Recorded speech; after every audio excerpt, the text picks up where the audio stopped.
meeting to order. We have a little bit of a non-traditional agenda tonight since we have new board members to welcome, and then we need to vote on new chairs and co-chairs before we can have a functional meeting. So I think we're going to start there. So even though, excuse me, we said we'd approve the minutes first, I think I'd like to start with introductions of everybody. Then we'll go right into our elections, and then we'll come back to minutes later.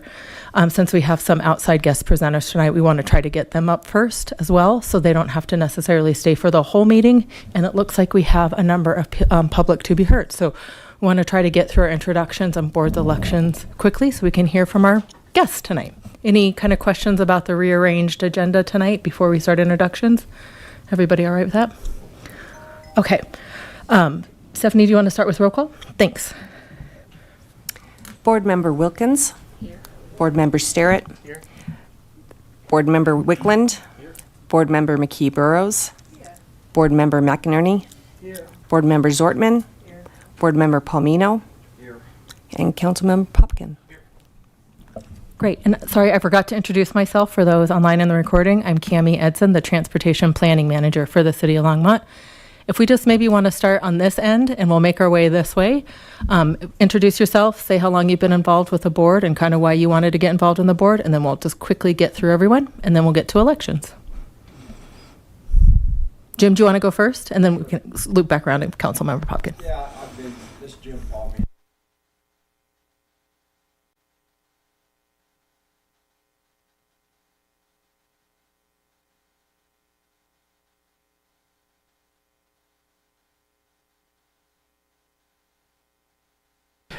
Stay engaged in what was going on in the community and be able to be a part of some of the active planning and other activities going on, particularly with transit and pedestrian and cycling issues are top of mind as well. Great. And Jim, just for the recording, will you say your name and how long you've been on the board again? Yeah, I'm sorry. That's okay. It's Jim Palmino. I've been on the board since the first of the year. Great. Thank you. Yeah. Arlene?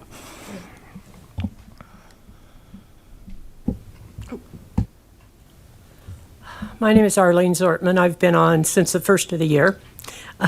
And the reason for being on is just, kind of to find out what's going on. I've seen a lot of things around the city that I thought were doing a lot of really good work.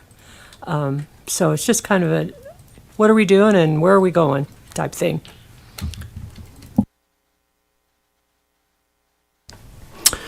I'm David McInerney. I'm beginning my 6th year as a board member. I got interested in the Transportation Advisory Board when I read the Envision Longmont Comprehensive Plan.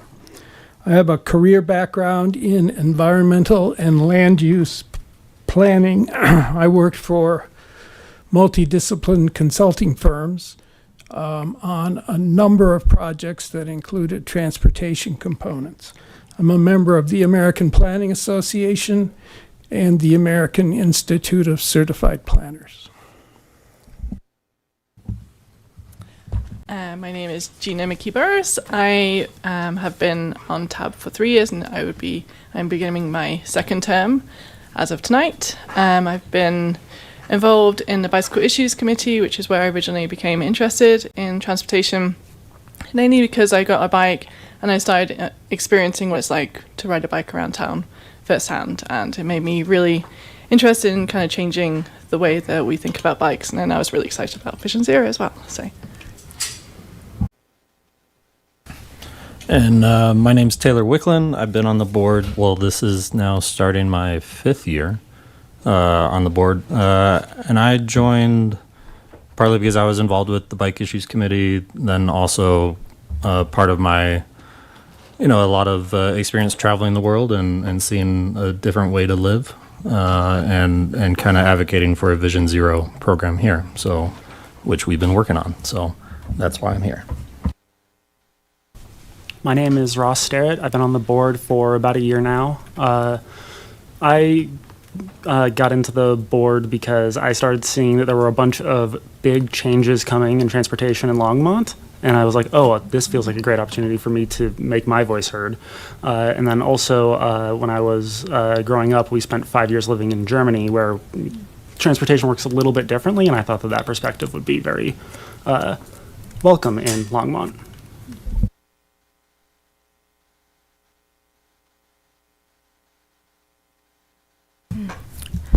Hi, my name is Amy Wilkins. I guess it's already been said, but anyway, I am brand new to the board.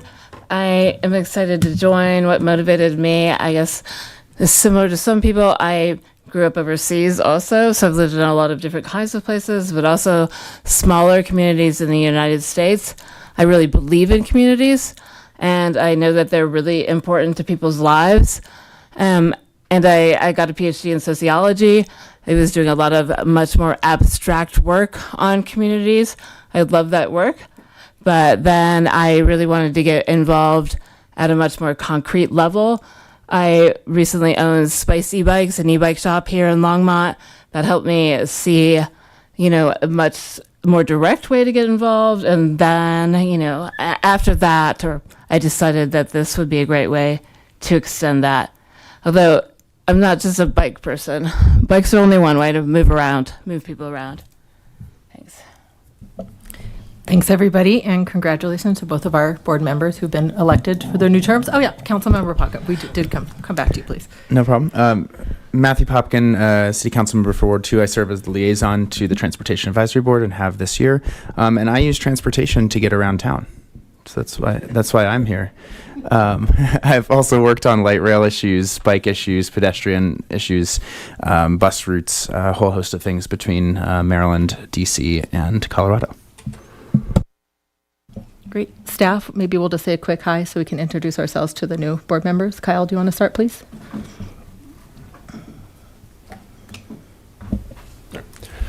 Kyle Howarth. Is it working? Yep. Okay.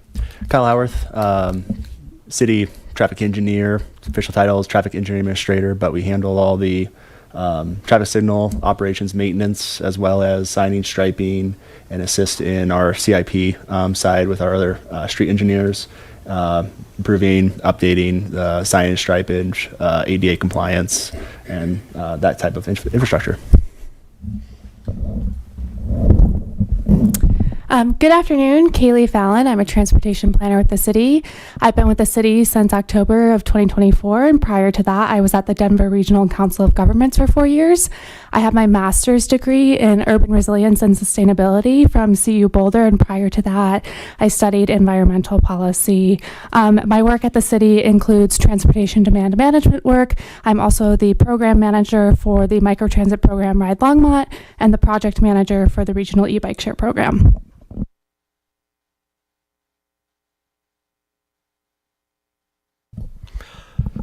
Jim Angstad, I'm the Director of Engineering Services. I oversee the improvement and maintenance to city's roadway and storm drainage, traffic signal system infrastructure. Great. All right. Thank you, everybody.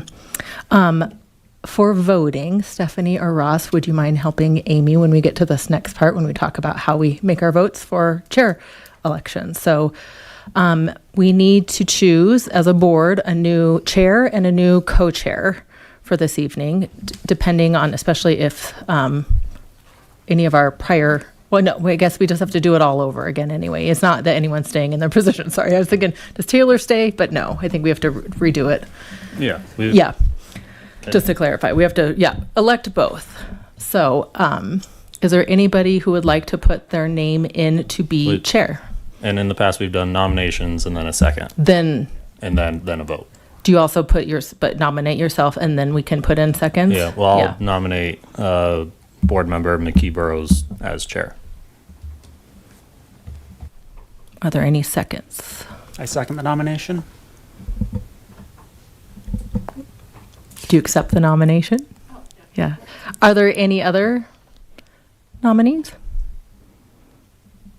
Okay, so Stephanie, can they open it for that first as a way to vote? You want me to? Sure. I don't know how to control the system of the eyes. I think you've got to do it. I thought the motion already. They got to vote. But they have to vote. All in favor of Chair McKee Burrows. Any against? Passed. All right, well, congratulations, Chair McKee Burrows, once again. Yes, thank you. All right, for co-chair, any want me to do it now? nominations for co-chair? Do you want me to do it now? Go for Now- it. now I'm Yep, chair. there, you're on it. Now we're back to normal. There we go. Do we have any nominations for co-chair? I'm going to nominate board member Wickland.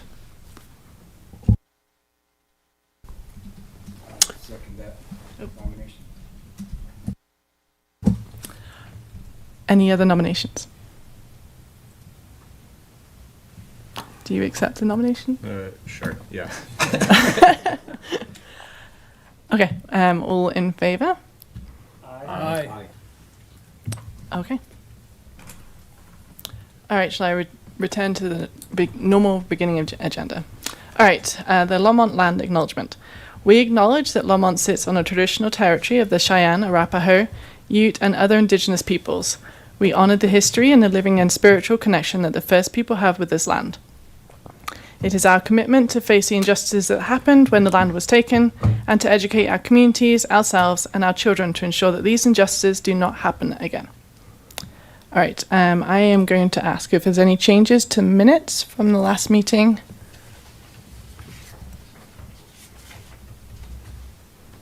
Okay. Can I have a motion to approve the meetings for the June 8th tab meeting, please?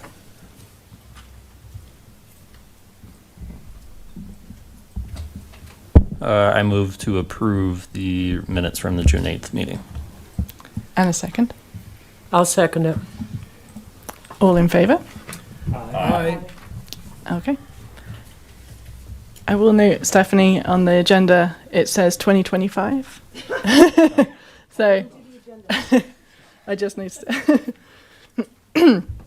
Okay. We have already done our board welcome, so we'll move on to public invited to be heard. And I don't have the list. Oh, sorry.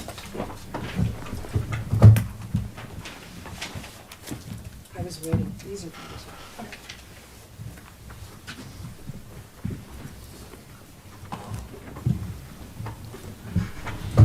And I apologize if I pronounce anyone's names wrong, but can we call Jean Cheryl?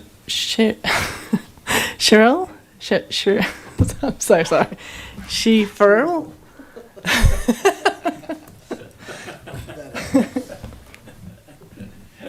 I'm sorry about that. Brad, coming up too? I think I'll get my. Okay. All right. I guess it'll bend. Oh, yeah, well, okay. Well, good evening. Yeah, my name is Gene Scherfrel, and I live on 1229 Cornell Drive. Cornell Drive is a small entrance of a little street that runs off of Mountain View into Twin Peaks Golf Course. And it's a residential street, and we live on that street. We're finding it is very difficult to access that street because of the heavy traffic in and out of the golf course. Especially in during the day when the tea times are coming up and people are rushing down, because as soon as they turn off of Mountain View, they see the golf club and they're headed for that to make sure they get to their tea time on time. So, we experience a lot of what we call excessive speeding for a small street like that. So what we're here to ask and maybe present to you, or maybe you have some ideas how we can mitigate that kind of traffic plus the speed that we're experiencing, trying to even get out of our driveways without getting hit, because by the time we try to see if anybody's moving into the street and we move out of our driveway, it becomes real hazardous. I've had several close calls just because of that. It's a short, very short street. So we'd like to ask for your consideration, and here's the city. It is a city function that's using a residential street for access.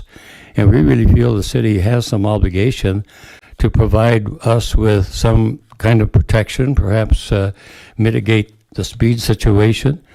And that's, I know that there's probably different avenues to do that. I guess we kind of look at Sunset Street and we see the speed humps there, and I think they're effective. I think that's something we've talked to all of the residents along that street, and they feel that that would be probably the most beneficial. Probably low cost. You don't need a lot of flashing lights or anything like that, because it's just a very, it's really, intimidating trying to get in and out of our street or our driveways. We sure would like to have some consideration for some kind of help with getting that controlled to a point where we can feel comfortable using our own street. Okay. Thank you. Thank you very much. Next up, we have Brad Yates.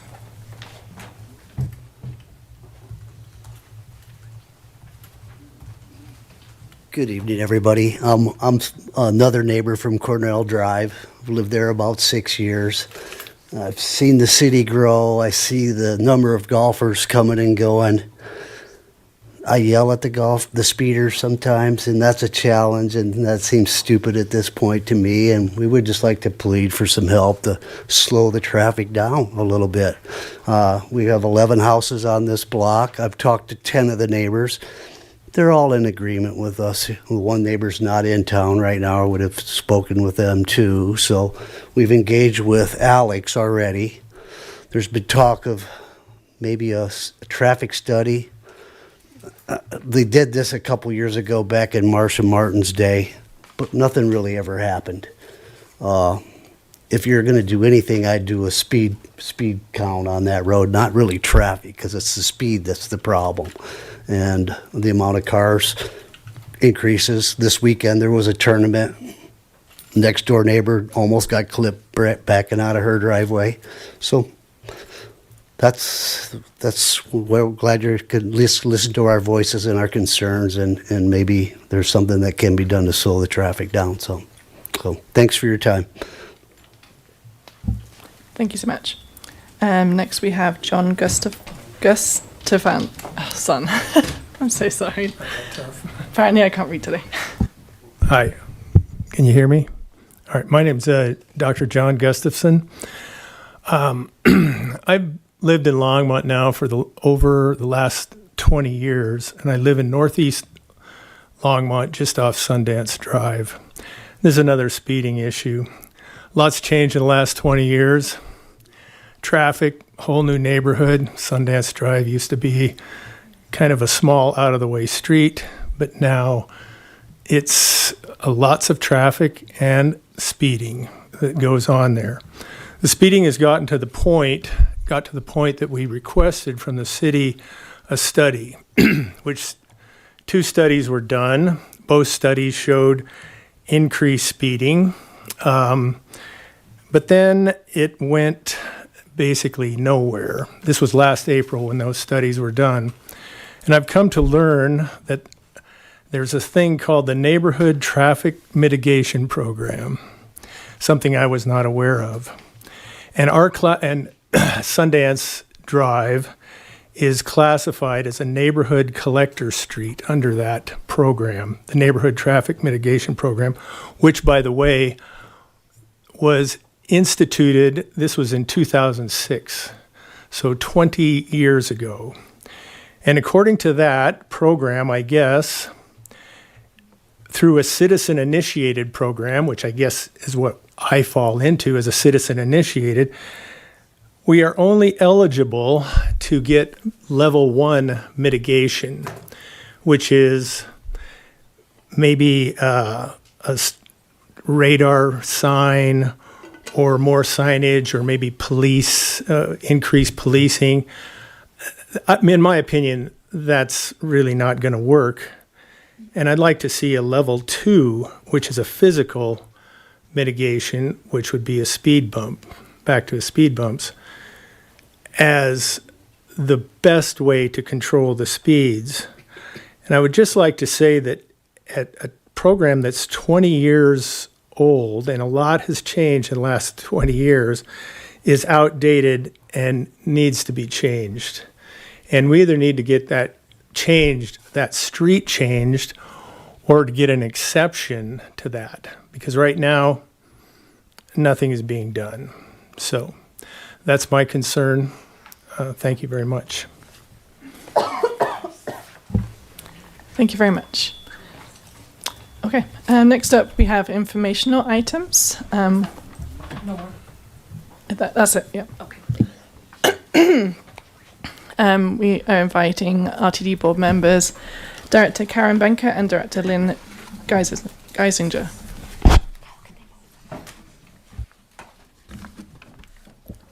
And while we're getting situated and transitioning, and while we still have the public body be heard, be here, next month is going to be our tentative for the discussion about the new neighborhood traffic mitigation program. Heard stories from public. It's issues we want to address through the old program and bringing into a new modern program. So just a quick reminder about bringing your comments and questions to next month's meeting.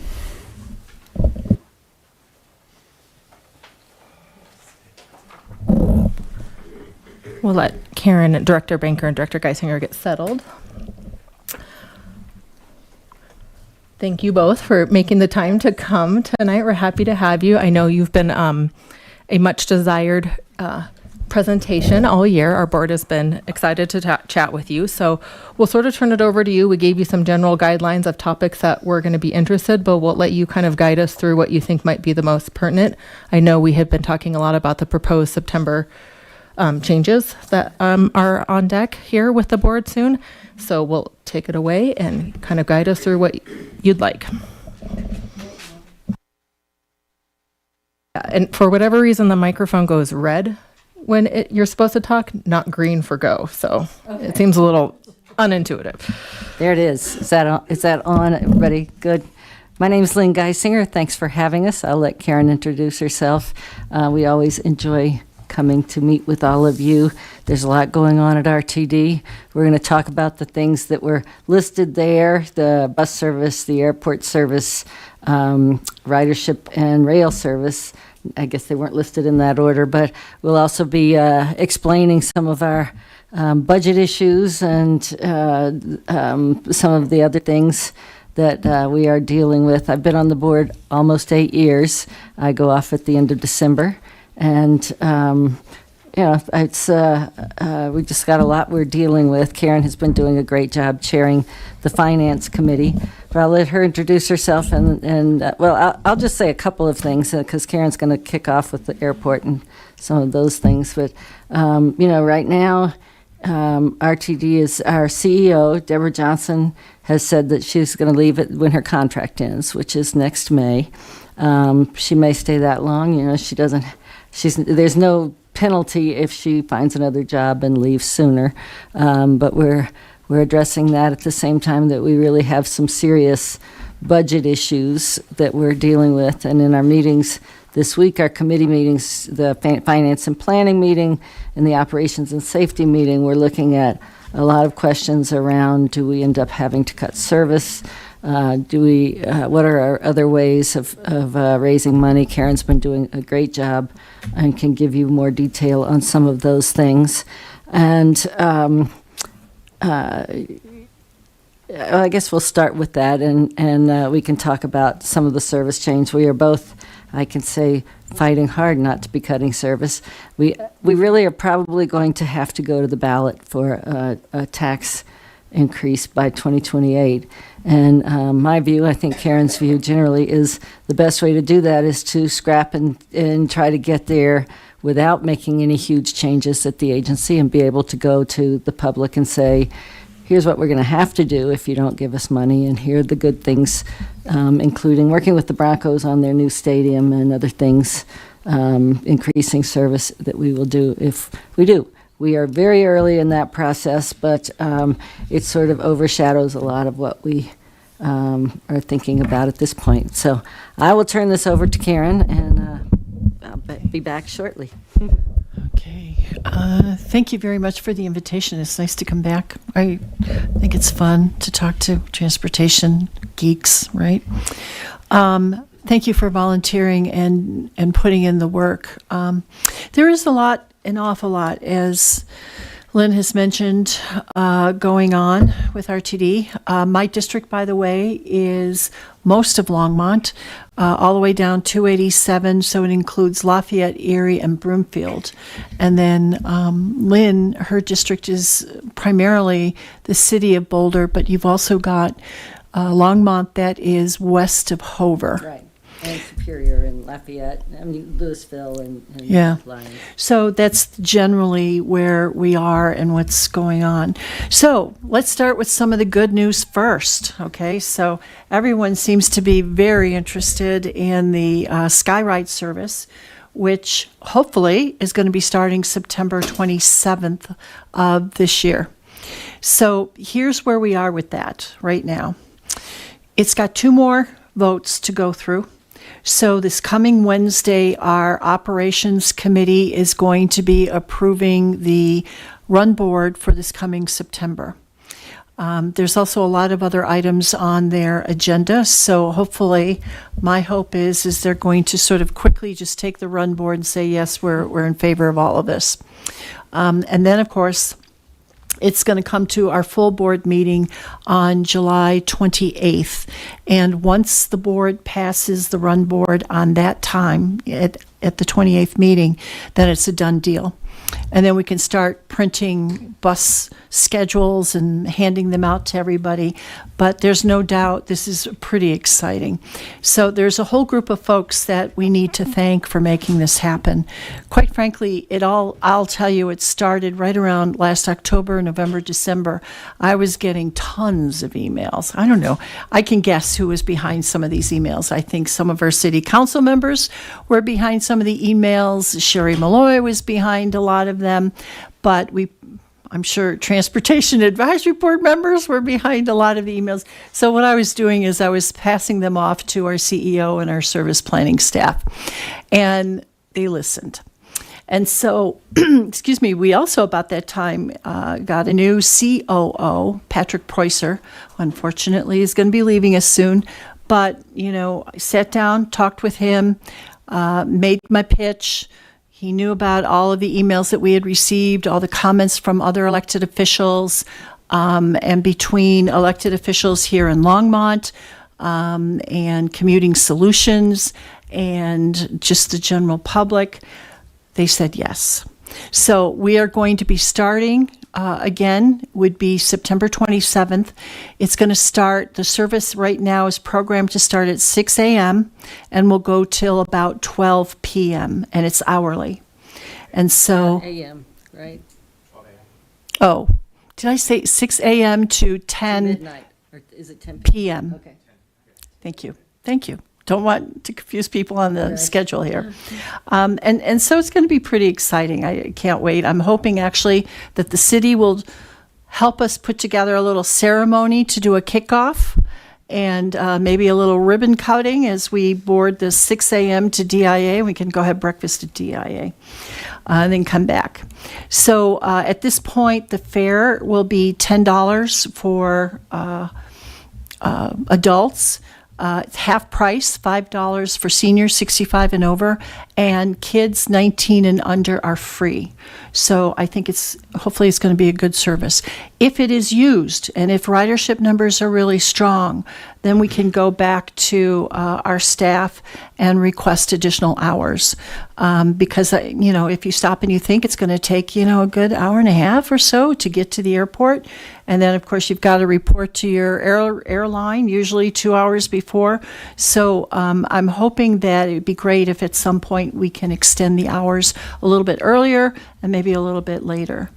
But, of course, there's always the AB, which leaves from Boulder, that if for some reason someone, had to take that because they missed the AL. By the way, AL stands for Airport Longmont. And so we're pretty excited. We're very excited, actually. So thank you for your help on that. We've also had some other bus improvements over the past couple of months. We've gotten the LX, which it goes specifically from Longmont over to I-25 and right to Denver. We've only got a few trips on that. Most of our trips they just changed the name from the LD to the 287. So the 287, we've gotten some additional trips on that just recently. In fact, just a couple months ago. And so that goes again from Longmont down to the Broomfield Park and Ride. And there you can pick up additional transfers, primarily the FF. That'll take you to downtown Denver and some other transfers too. But so there is some additional service. And by the way, I should also add that the stops on the AL and mostly also on the 287, it's going to start in Longmont at 8th and Kaufman, and go down to Niwot for a quick stop. I'm not quite sure how many folks going to the airport will park at Niwot, but they might be employees, might very well be airport employees that might use that. And then down to the Lafayette Park and Ride, and then get on to, E470 to make it to DIA. So we're excited about that. And again, we've got quite a bit of new service over the past year. We need to get more people to ride. We need to get our ridership numbers up. So any marketing, or encouragement that we could encourage the city of Longmont to do would be appreciated, because the more riders means we can ask for more service. So with that, I think I will turn it over for your part. Karen started talking about the bus service, and that's fine. I'm going to just add a few things. Those letters, I think, really helped. I would suggest if you have a situation to send them again, have them send them to the board and to service.change@rtd-denver.com, because that's where it gets to the service team. We send them on, but it's better if it comes from the people who are sending them. Service.change@rtd-denver.com. We can give it to your team here. And the airport bus, I spoke to the Rotary Club, the Boulder County Rotary, a couple of years ago, and I used to kind of an older crowd. I asked if anybody had ever taken the airport bus, and I mean almost everybody had. It's a very popular bus, so if you can get people on it, they love it. I have people all income levels and ages that take that bus, so it's a good deal. We are facing some big decisions in the near future, where we're having to cut $215 million out of our budget, and it's about a $1.1 billion budget. It may be something less than that. Karen and I were talking about it today. We're doing better than we expected on this year's budget. I know that Cammie has looked into the changes that are being proposed for y'all, and she has a lot of detail on them. But right now, and I would say that I think staff came out with scenarios looking at 5% cut of service, 10%, 15, 17, 10.5, and 20. All this news came out. You may have seen that RTD is cutting service 20%. I'll be shocked if the board goes to that.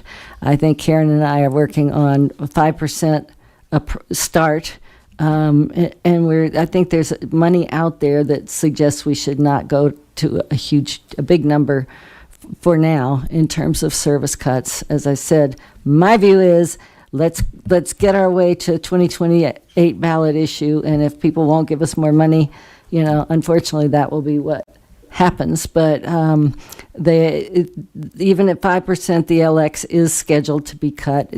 And I would say, don't take these things completely seriously. What we have now are some suggestions, but you may hear this, so I don't want you to hear it for the first time after we're gone. The 323 also is on the list to be cut. I can't remember if that's even at 5% or if it's let's see. Yeah, it says it's duplicative. Your other routes, the routes within Longmont, the 324, the 326, and 327, are all doing pretty well. The least expensive of those routes, just to give you a taste, that RTD subsidizes $8.56 of every ride. That's not, I'm just telling you that is actually the 324.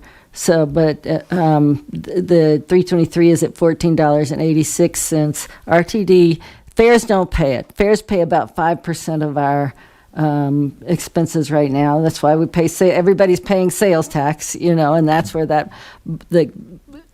main amount of our money is coming from. So all of the rides are subsidized, and there is a list in the packet for tomorrow. I know you've seen it, Cammie, that says how much we would save by cutting certain routes.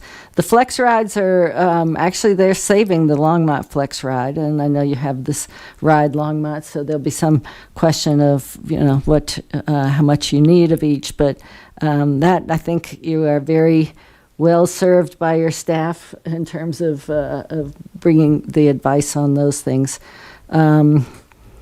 But yeah, we're very excited about the airport bus. I think, again, I worked on that, but Karen really deserves a lot of credit for pushing that through.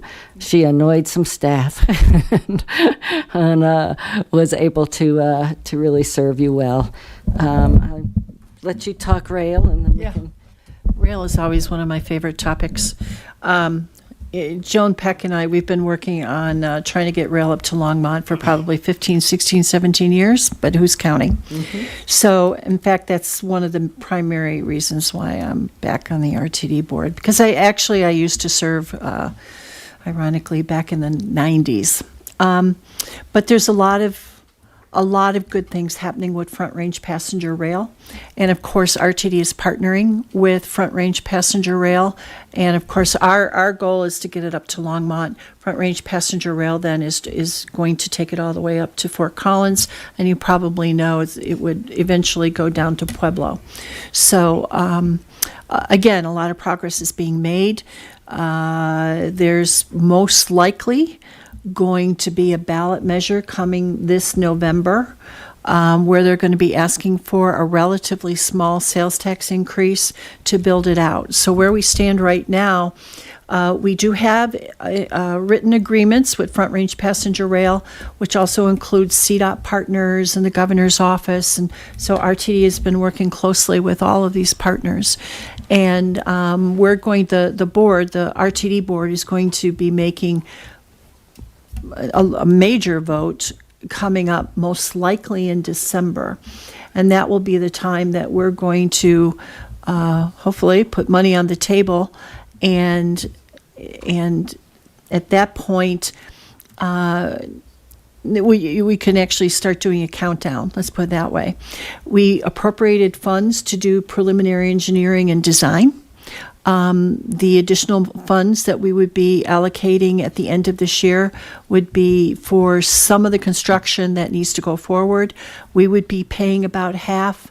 The state is also putting in through CDOT quite a bit of money, at more than half. And then we're also figuring out in terms of how many trips a day.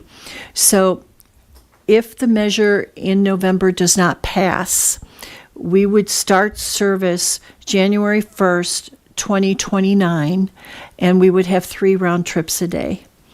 If it does pass, then we would have at least 10 round trips a day, and also some additional amenities, shall we say. We would be able to have newer rail cars, because right now they're talking about purchasing some used rail cars from California, and it'd be nice to get some new ones. Any way you look at it, though, it's going to be a very nice ride. It's also going to be a large commuter rail, very similar, quite frankly, to what you see on Burlington Northern on First and Main. Amtrak is going to be running it as it stands right now. Burlington Northern is actually going to be the company that's going to be building the rail. So at this point, it's going to be one track, but there's going to be at least 1.7 miles of siding so that freight and passenger rail can pass at the appropriate times. I will say the governor's office has done a wonderful job working with Burlington Northern to try to give us the right of way and try to figure out how much rent we would be paying to use their track. So there's a lot going on, good stuff, looking positive, and we hope that the measure, if placed on the ballot in November, will pass. As you know, Longmont is also doing a lot of work, great work, on the rail station at First and Main. So that's really important, and I would actually love to get more information about that. But RTD has granted Longmont, I think it's what, 16 million or so. Long story about that 16 million, but to build the parking garage, which is being planned right now, where there'll be a bus station inside on the first floor, where you can pick up different bus bays and then cars parked above. And then a short distance away will be the rail station, as well as a full transit-oriented development of that whole area. So I'm sure you've probably noticed as you've gone up and down Main Street, there's quite a few businesses that now have closed.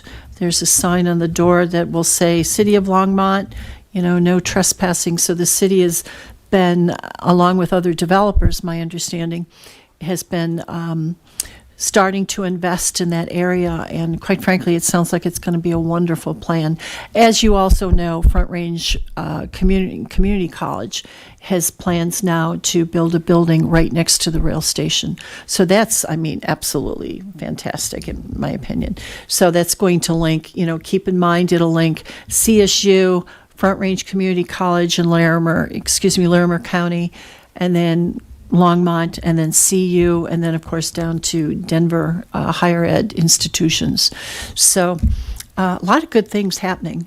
And one more thing before we can switch a little bit from the rail issue. But the one thing I did want to also remind folks, I think most of you know what kinds of services RTD provides here.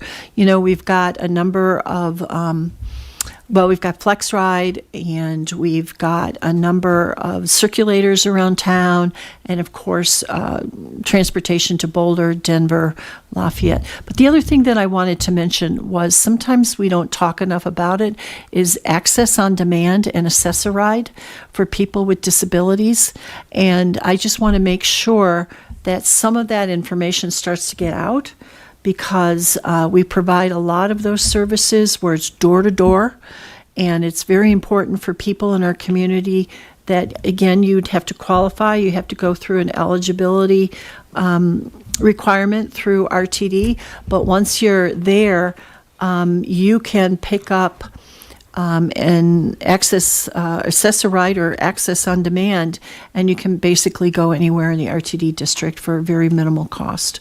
So I just wanted to put in a plug for those services, paratransit, that we do. Very important for many of our customers, and I just want to make sure, that people who could qualify know about it. So any way that, again, the city, if you could market some of those services, that would be great. So with that, I don't know, is there anything else, unless you have some questions? Yeah, I think let's see if we have some questions. The other thing that I've talked about some already is ridership, and talked about it in terms of Longmont. Our ridership overall is up 4.5% year over year to date, actually till a couple of months ago, and it's been such a struggle to bring it back from COVID that hopefully we will continue to do that and not have to cut too much service. So if you have questions, I think we're both happy to answer them. I saw the big bridge went up, if you haven't seen it, on 119 at 63rd. It's very cool. You saw that? Yeah. I also come from the bike industry, Amy, and moved to transit from that, but it was cool to see. You may want to talk about the bolts and how it's going to become the diagonal flyer, and I actually don't know the schedule at this point. So, but I think with the queue jumps and everything else they're doing on 119, should be good service. And I should also add, the intersection that I use like all the time is Hover and Ken Pratt, and you probably now know there's a lot of construction that has just started.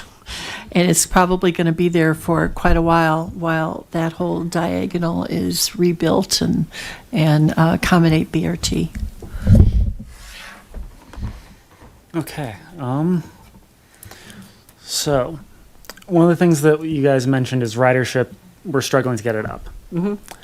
Something that I've noticed in my experiences is that most of our buses run very narrow spans of service. Like, yes, they start at like 6 a.m., but you can't stay out and get dinner on your way home. Some of the buses you can't even work a 9 to 5 in Boulder and transfer from Bolt.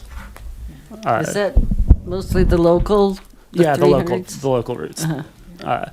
And if we need, yes, the local routes serve as a fine feeder for the Bolt, but that is not, I think, a viable long-term strategy for transit. We can't just have feeder routes and expect them to succeed. They need to do some more than just feeder.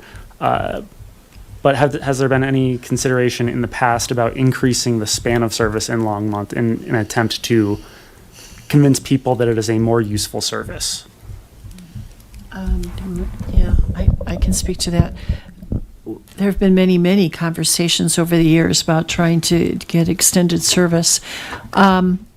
At this point in time, because of our budget issues, increasing service is almost off the table. We're hoping to get that AL under the rug there before we start cutting some service. But I agree with you. That's always been a long time issue and discussion because, I used to work in Denver and I would take the bus. And after a certain time period, you wouldn't be able to go to a play or out to dinner in Denver if you wanted to and come back and have transportation. Or to an RTD board meeting. Yeah. Yes. Oh, yeah, they're really exciting. Come visit us. But in terms of some of the other service improvements, one, we have to get through our budget situation right now, but then it would be great to hear from the public to get more defined requests as to what routes you'd like to see extended. Okay. So then, while we were talking about service or the interplay between service and budget, we just saw an increase in service on LD3 renamed 287.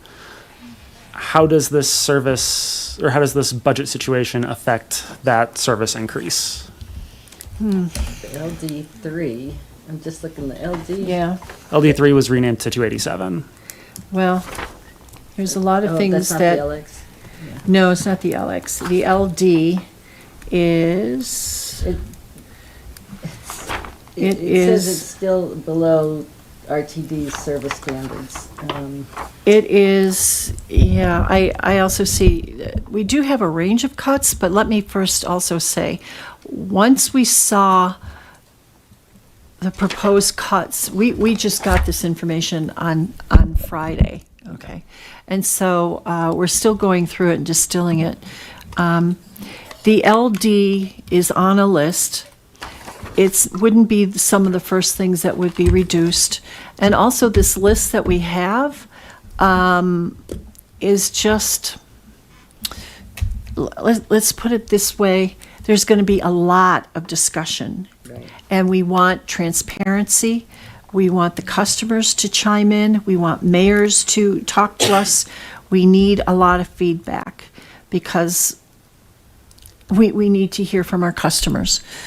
Clearly, we have to start finding savings and efficiencies. We're always trying to do that, but now there's added pressure to make sure that we find more savings.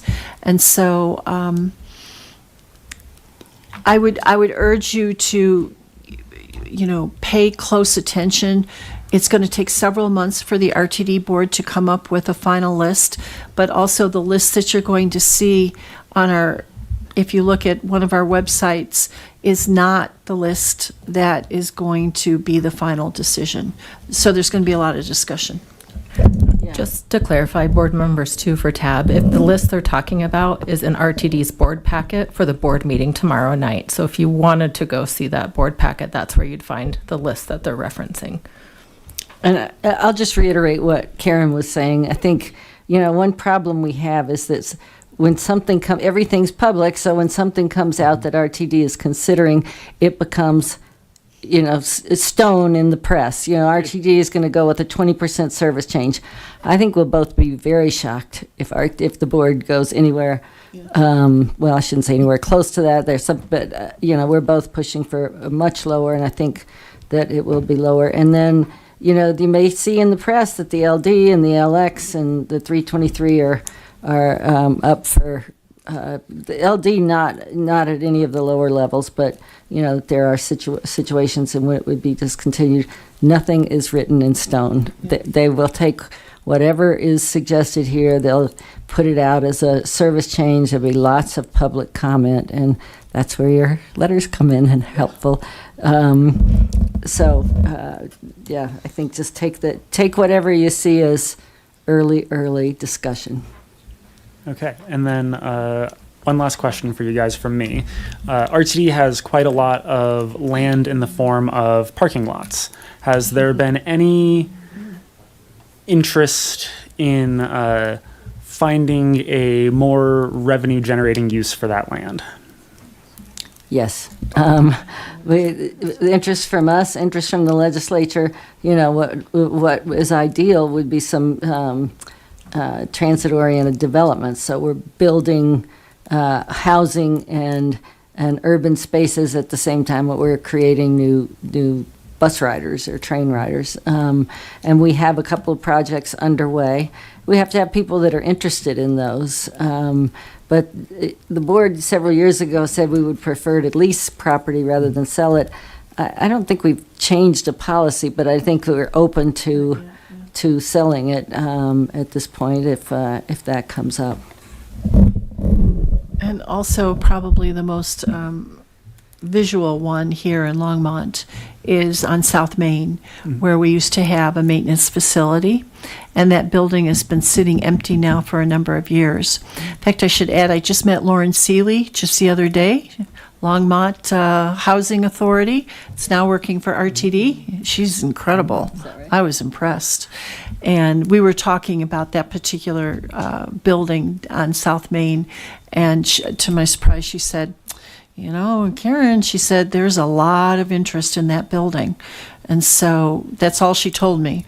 So it's sort of interesting. It's been sitting vacant for a number of years, but it is a prime piece of property. And we are actually looking to sell some of our excess property, of which we have quite a bit, to raise revenue for the budget. So. All right, thank you. I think I'll hand it off now. You can go to other tab members first if you want. I can play cleanup here. Well, I guess thank you guys for coming. I think, Karen, you remember last year I kind of complained that no board members showed up, but you showed up because you were sick when the staff members showed up. Yeah, so. Yeah, I felt bad about that. But I am curious just to hear a little bit of the background, because last year we were told by staff members that there is no viability for an airport bus.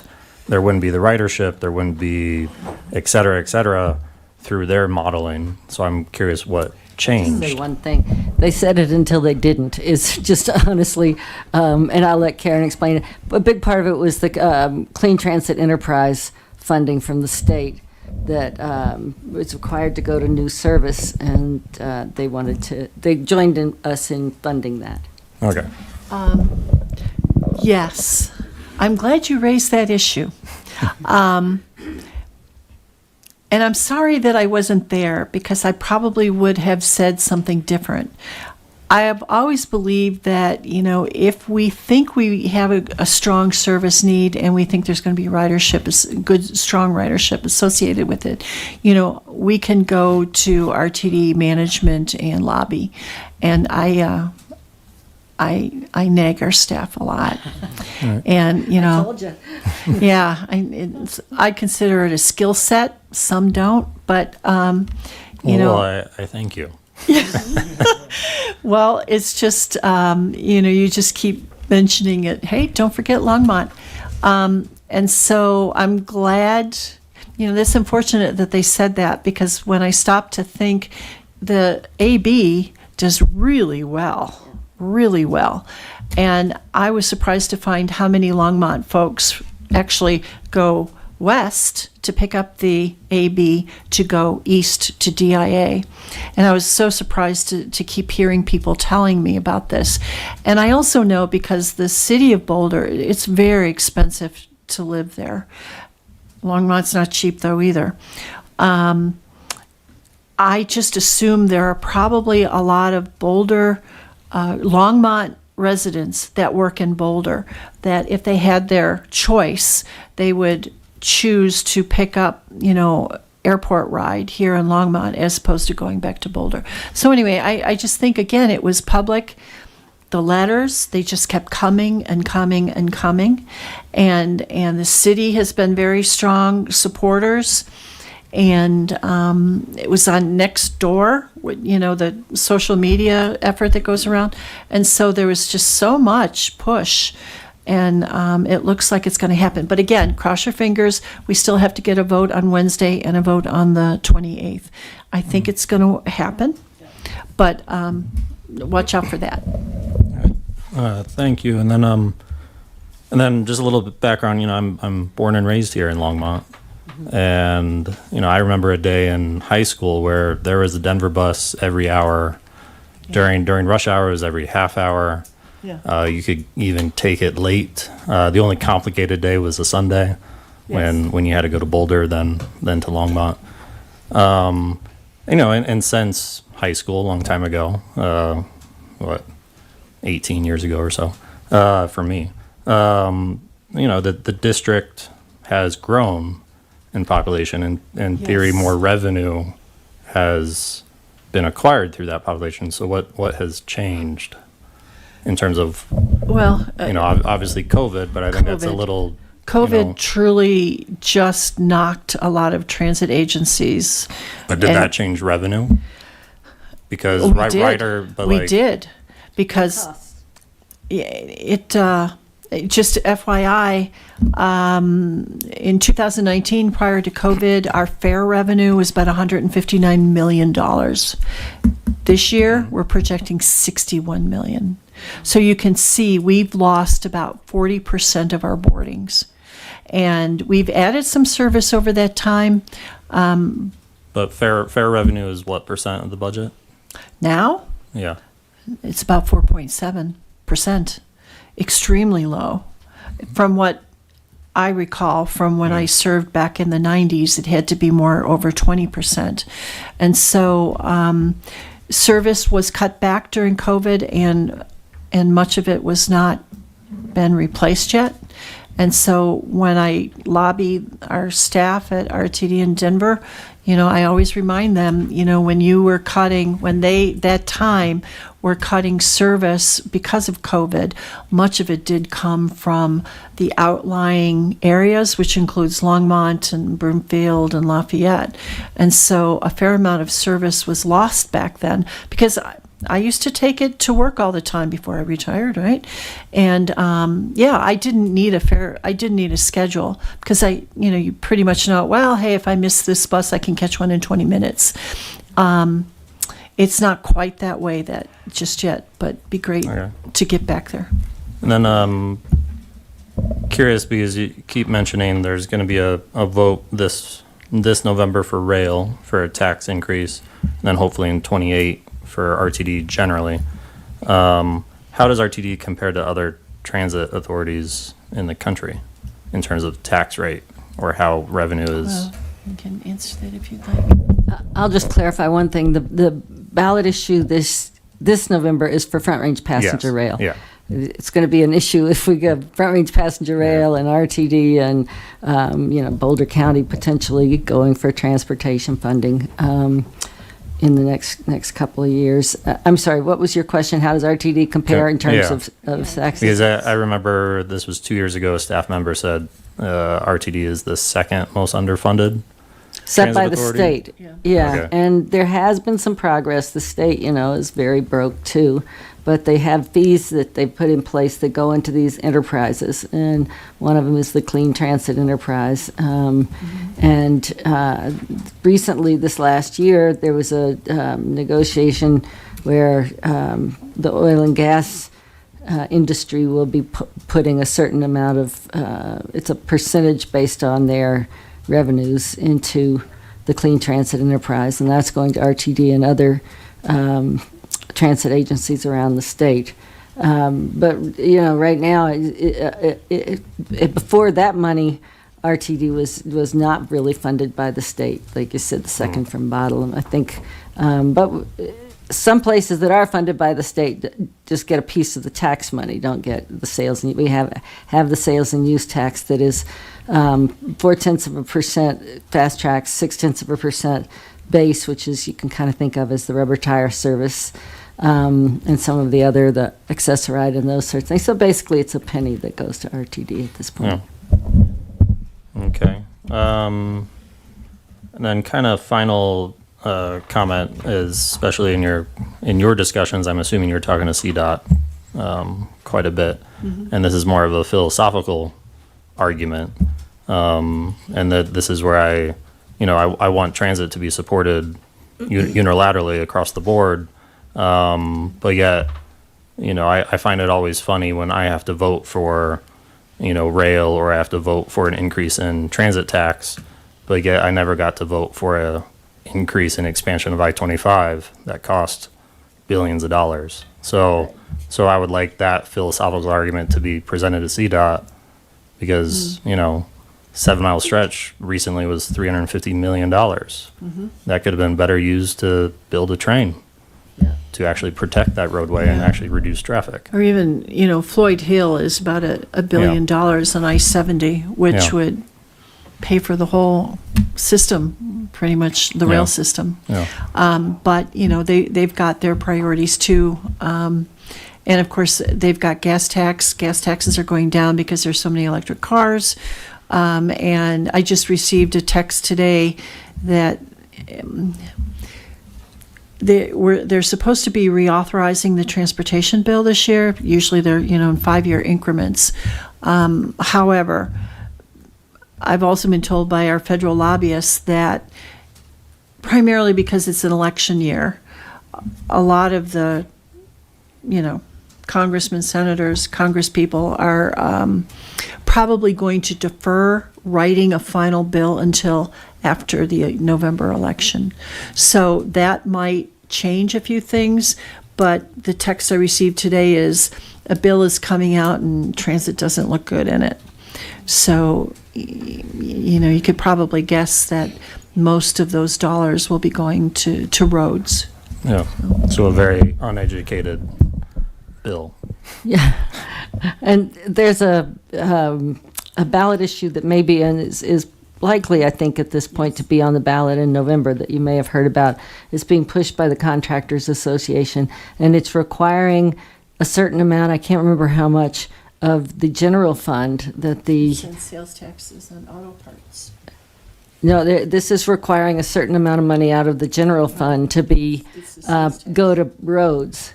And what that'll do is take that money away, a very limited amount of money away from K-12 education, Medicaid, all the other things that the general fund, I'm sorry, maybe I'm not sure what you're referring to. It's Initiative 175. I would hope that maybe you'll be briefed on that once it's verified by the Secretary of State's office.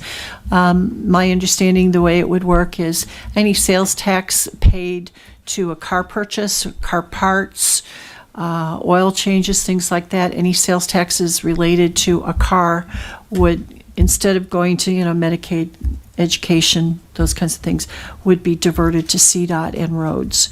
And so that would have an effect on the rest of state government. All right, that's it for me. So thank you for all your hard work. Thank you.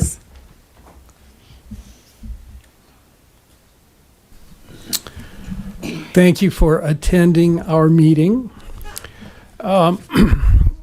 People in Longmont and people everywhere in Boulder County have been paying a sales and use tax for Northwest Rail for more than 20 years. Yes.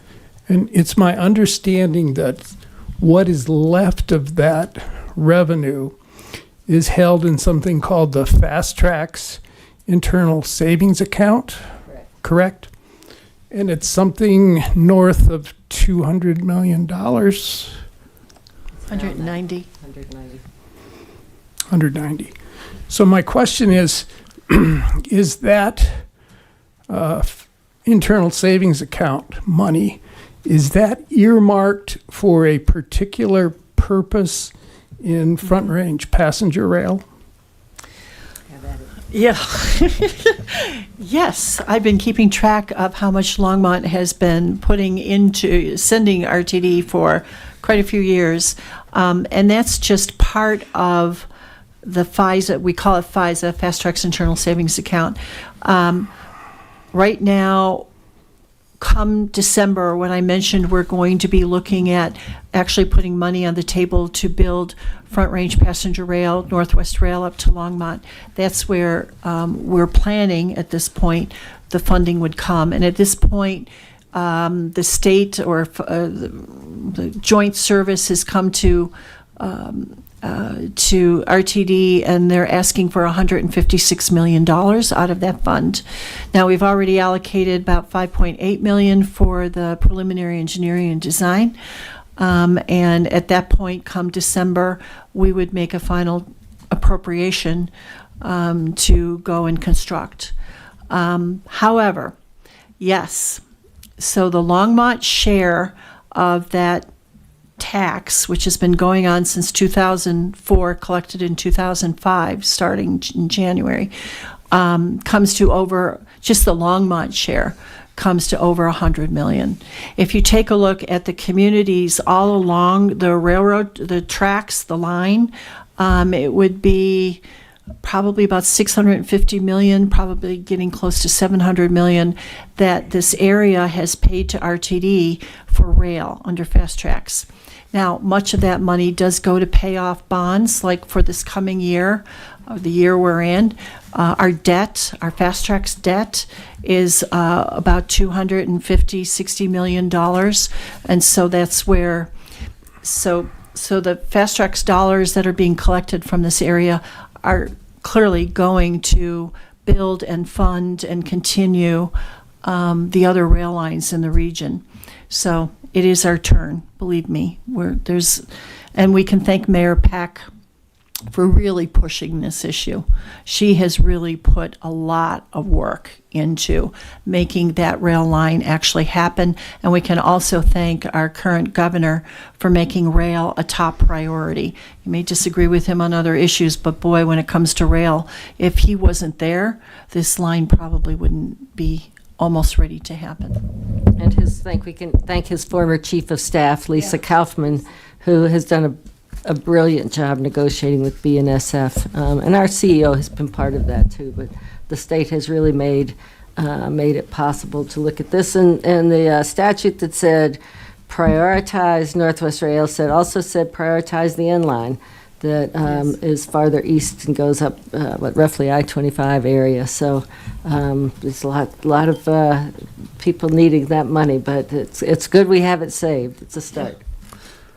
So did you say that the FISA funds will only be used on what used to be called the Northwest Rail portion of the overall Front Range passenger rail, or will it be mixed in with the entire project budget? Well, the initial start is referred to as joint service, and there's a joint service executive committee that's CDOT and CTIO, which is part of CDOT, the Clean Transit Enterprise. Actually, I'm not sure if they're the governor's office and RTD. And the initial one is Union Station up to Fort Collins. RTD has no authority or responsibility for train from Longmont to Fort Collins. So what I think Karen was saying was that money, RTD's money, can only go to Union Station to Longmont, and then the state and others will be funding the rest. Okay, so it's just from Union Station to Longmont. And would that be used for consultant fees and right-of-way acquisition and construction costs and sidings? Yeah, Primarily everything? construction costs at this point. Also, I should also mention the N line, which is in Adams County, so it goes from Denver through Commerce City, North Glen, and then it's now up to Thornton. They've got 2 more stations that need to be built. In fact, I just had a tour on Thursday to see where the 2 stations would be. And so it's going to be east of I-25, right around 144th, and then farther north at about 162nd. And so some FISA money will be used to start that project, but then we're going to also have to work with CDOT and find some other revenue sources to actually finish the completion. So we're hopefully going to vote, I think this month, to start their preliminary engineering studies to find out how much it's going to cost to do those 2 rail stations.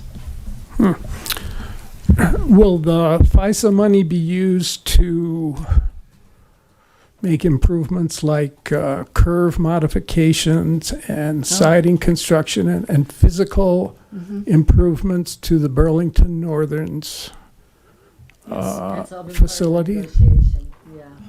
Now, so will Burlington Northern own those facilities once they've been constructed? Yeah, that's a good question. Like a siding or improvements to curves or various structures? Yeah, that's a good question. I'm not sure. We have just put up an additional $5 million to get from the 30% design that we had done before to 90% design, and I think that there are still some things to be worked out. That could be worked out. I'm not sure the answer to that. Are you? You know, I also believe that that's part of the rent we're paying Burlington Northern for use of their tracks. So that's where a lot of the negotiation was. Who's going to be, liable and all kinds of insurance coverages, the actual track construction, 1 track, 2 tracks. Are you going to have wooden ties or concrete ties? So there's a lot of improvements that particular rail line would need. But you do ask a good question, and I will follow up on that. Well, here's my follow-up question. Yeah. Let's say that the FISA monies are spent on physical improvements to the Burlington Northern system. And I hope it doesn't happen, but what if the Burlington Northern at some future date decided that it's more profitable for them to haul something else than to haul passengers, and Front Range Passenger Rail doesn't happen? Will Burlington Northern refund the money that's been spent on their facilities to the FISA account? The negotiations that are going on with Burlington Northern, I think they're pretty much wrapped up. It's a long-term contract. I think it's for 30 years. I thought it was 50. 50, could be 50. So whatever contract they're going to sign with us, with the folks here in Colorado, would hold them to it for decades. Mm-hmm. So. And has that been signed, or is that yet to come? It's not been signed We just yet. got a term. We have a term sheet that we basically voted, RTD board and the CDOT board and a couple of others that are involved, the CTIO, have all said, carry on. Take this to 90% design. Come back to us with real, I think those numbers are going to prove to be pretty good. They've worked very hard on them, but to get to 90% design, and they'll be answering a lot of questions, I think, about, the sightings and things like that. Come back to us with those in November or December, and no, the answer is the contract has not been signed, but a term sheet has been approved and said move forward. So could still change, but we're on a good track. So to speak. Could, so to speak, yeah. All right, thanks very much. That's it for me.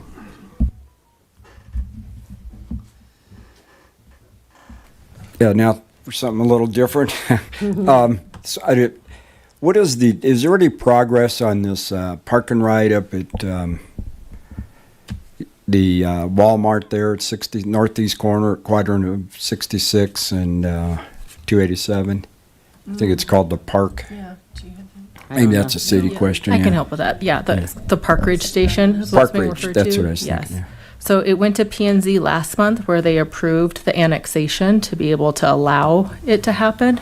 That will go to council. I believe it's slated in August. Once the annexation happens, then they bring forward the actual project. So it's all in progress and moving forward through the standard steps to get through the city's review process.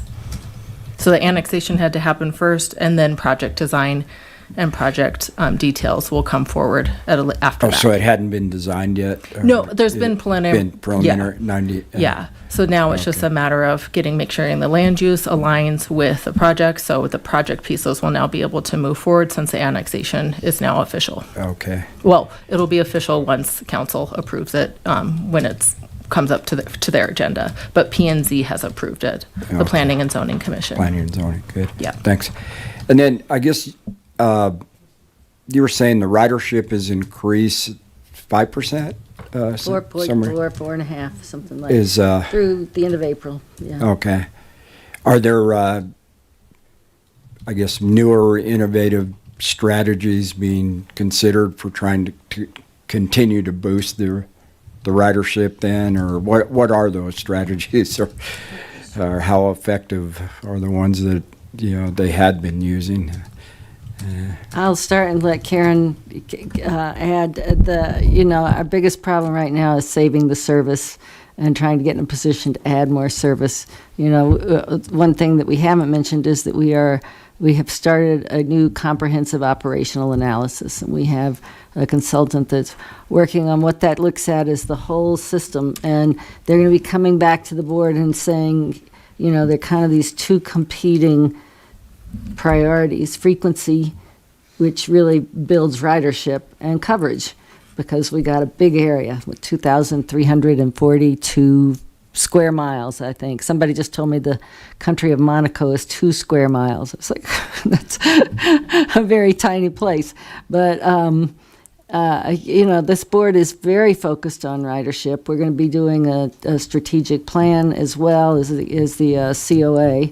And, that is a big issue. At the same time, we're balancing the needs of a lot of smaller places and places, at sort of the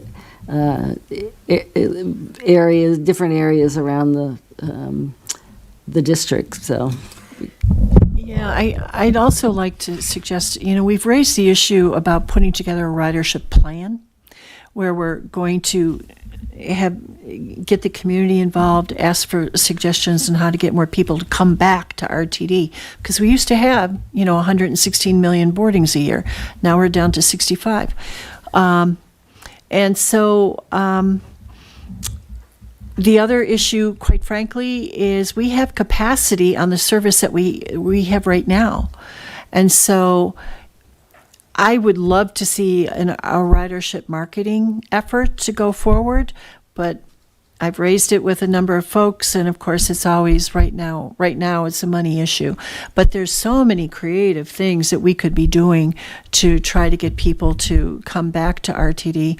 I've talked to a number of folks that, oh yeah, I used to ride RTD all the time. COVID hit, a lot of changes occurred, and they haven't come back to us. And we want those paying customers to come back. Thank you.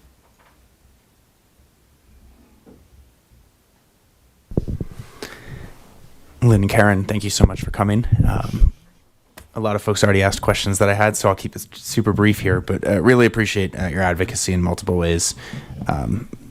I think it's fair to say some of the updates that you guys were sharing tonight probably wouldn't have made the progress that they have on the pace that they have or at all without your advocacy. So truly, truly appreciate that.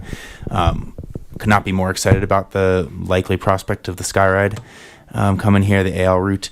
Lynn, I appreciate you sharing the email there and the suggestions. Is email advocacy the most appreciated and helpful from RTD board members, and or like what type of presence for the July 28th meeting do you think would complement your advocacy efforts? Well, first of all, Councilmember Popkin, thank you so much for your support. I know you're a big transit advocate, and we definitely appreciate that, because if we didn't have a couple of members on our council really pushing these issues, it wouldn't happen. And also some kudos to your city manager. You know, he has been very instrumental in the accountability committee. Longmont has definitely had a place within RTD these days. In terms of the most effective communication, first of all, I would ask that make sure, see what happens at the operations committee on Wednesday. Sure. But actual presentation, I don't know, I think everybody sees some. You're an elected official, so you tell me what kinds of things would sway your vote. Because I know for me, sometimes it's not an email because you get a lot of them, right? Sometimes it's an elected official, you know, making a phone call or coming down to personally testify. But I also know you've got council meetings on Tuesdays. So there's always that conflict. So many city council meetings are on Tuesdays. We're Tuesday, last Tuesday of the month, although we have a lot of other meetings in between. But yeah, I think it's that personal touch. Sure. You know, where you're trying to reach out, and because otherwise you do get a lot of emails, and I hate to say it, but sometimes, you know, you'll read them and then you set them aside. But when you're sitting at a meeting, as you know, when somebody comes here to public invited to be heard, you know, I'm sure there have been quite a few folks that have made good arguments that may sway a vote on how you may vote that night. So you're welcome to come down, though. Fair enough. When is the public comment period usually in the meetings live? Is that at the beginning? It's at the beginning, yeah. There may be a couple little things, but mostly we just take the short things, and then it's the public comment meeting. I also, you know, I agree with Karen, but I also think a letter from the mayor and city council can be an effective. You know, if you get the Northwest mayors and commissioners, I don't know if they would weigh in on the airport bus, but I think a letter can be helpful if it's from the elected officials. So. Great. Thank you. I think one of the things that sometimes people forget about Longmont, and I know the two of you certainly know this, but share as a reminder is, and I've talked to some RTD folks who don't fully appreciate that Longmont's now 100,000 people. Yes. And people don't really appreciate the size that Longmont is from a population standpoint. Right. We're, you know, basically tied with Boulder now for, you know, 2 population hubs in Boulder County. Yeah. And we're the northern end of that RTD line. So I hope people on the board keep that in mind, and also remember that this kind of route actually takes cars off the road because people are getting out of their car to hop on a bus. I think the other thing that when we think about the route timing, I know that's always a puzzle when you're trying to make sure that people can conveniently get to their destination, but also you serve as many stops as possible, and it's an optimization equation. I think hopefully, you know, even if this is a longer route, even if it might be an hour and a half from when you might get on in Longmont to when you get off at the airport, you're getting off right at the airport. That's right. Right? You're not getting off at a parking lot. You don't have to hop on a rental, like another shuttle to get you somewhere. You're getting right off there, and you walk up, you take the escalator, you take the elevator, you walk up the escalator, whatever you want to do to get right to the terminal there. So you don't have that anywhere from like 10 to 20 minute kind of delay from getting out of your car and there. Yeah. So it really does drop you right where you need to be. That's right. And also, I may add, you don't have to pay $20 a day for parking. I wasn't. You took the price tag right out of my mouth there. Yeah. So thank you. Yeah, you don't have to pay anything for the parking there because you're just paying the flat fee, $10 each way if you're a regular adult there. So that's super exciting. Thank you not only for that, but also for the funding for Ride Longmont, which, in case folks don't know, was $1 million from RTD currently for the 3-year pilot program, and for the First and Main Transit Station garage and bus bay there. Yeah. That's, you know, another $16.5 million right there. So we appreciate RTD actually investing in Longmont now, and that's really exciting to see.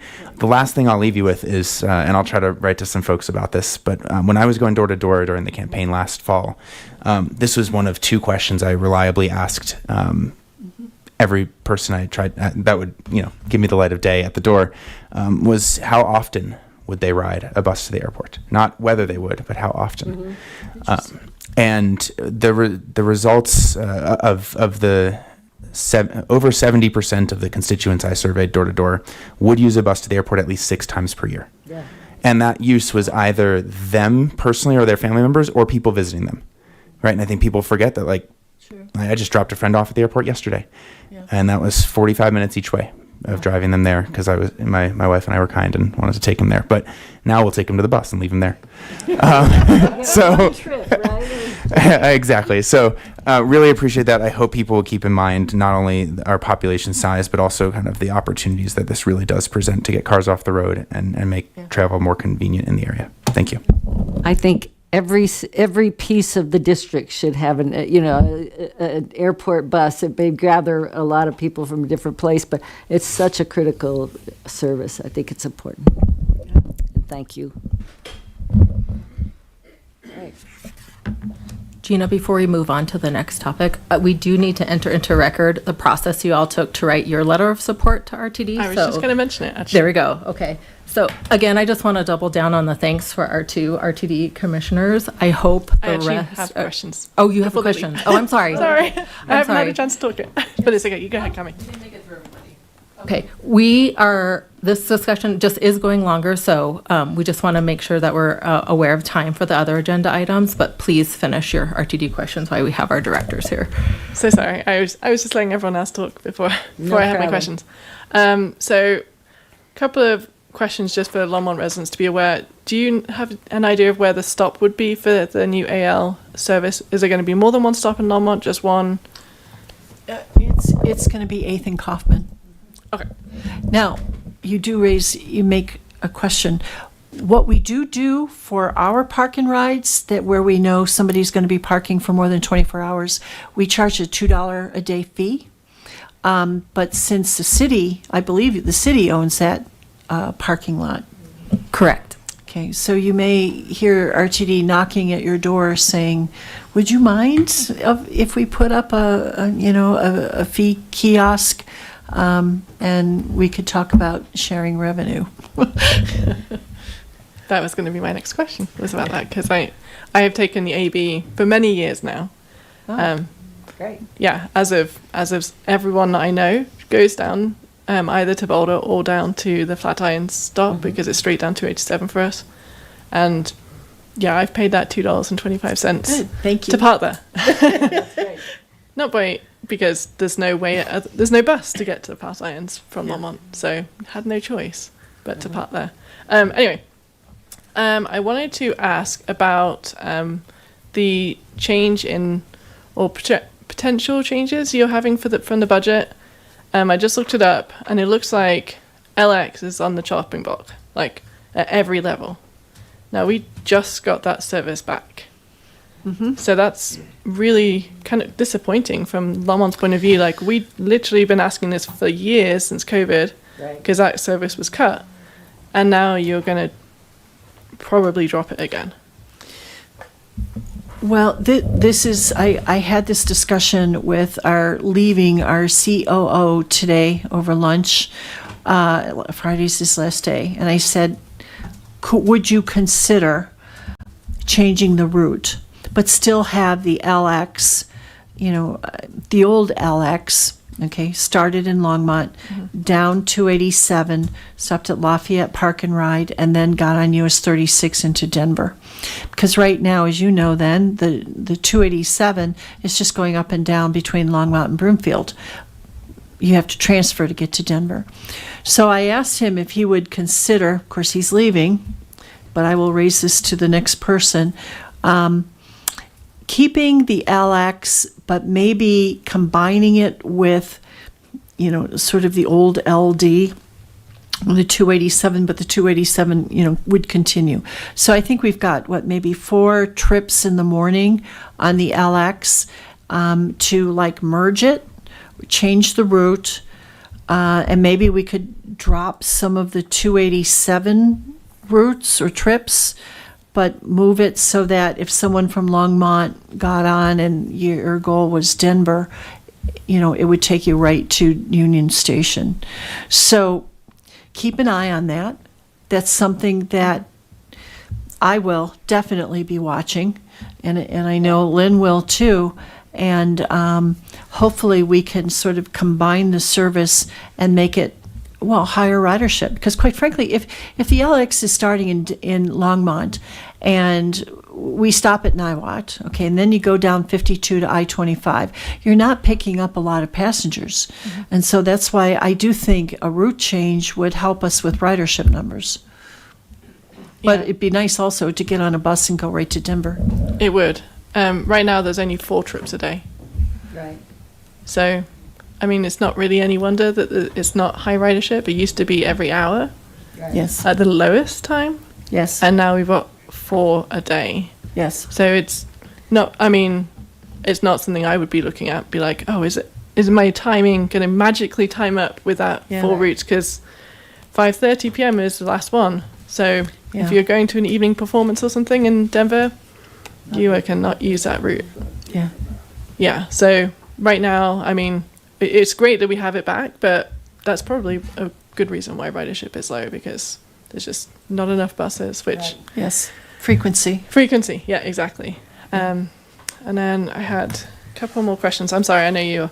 No. So I know you talked about the new ballot measure for Front Range. Because Longmont has been paying in for so long into fast tracks, would we be exempt from that ballot measure because we have already put in so much more than every other district, especially the route going up to Fort Collins? They've put in $0 so far. Yes. You're asking a Joan Peck question that she's been asking for years. No, and here's why. So if the ballot measure, say, does not pass, we will still get rail, but 3 round trips a day. Okay, so that is the share of our fast tracks payment, you know, to bring the train up to Longmont, and then of course it would turn around and, well, it would, I think it would still go up to Fort Collins. It would, but they'd be using CDOT, some other dollars to do that. So if the other tax passes, the Front Range passenger rail tax, that's where it gets expanded into 10 trips or more, some additional siding, newer cars, better platforms, better stations, because right now the only thing that RTD would be paying the city of Longmont, or we would be building, are just the train platforms, no amenities, no nothing. So there would be a lot of enhancements and additional trips if the measure passes. But you do ask a very important question.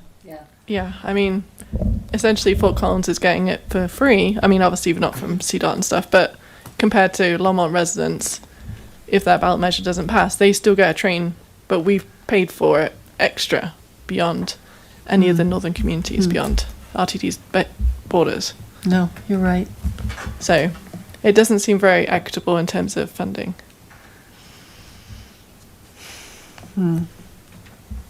Yeah. Well, I mean, I would just say that all the other cities going up, it's true. Fort Collins is not in the district, and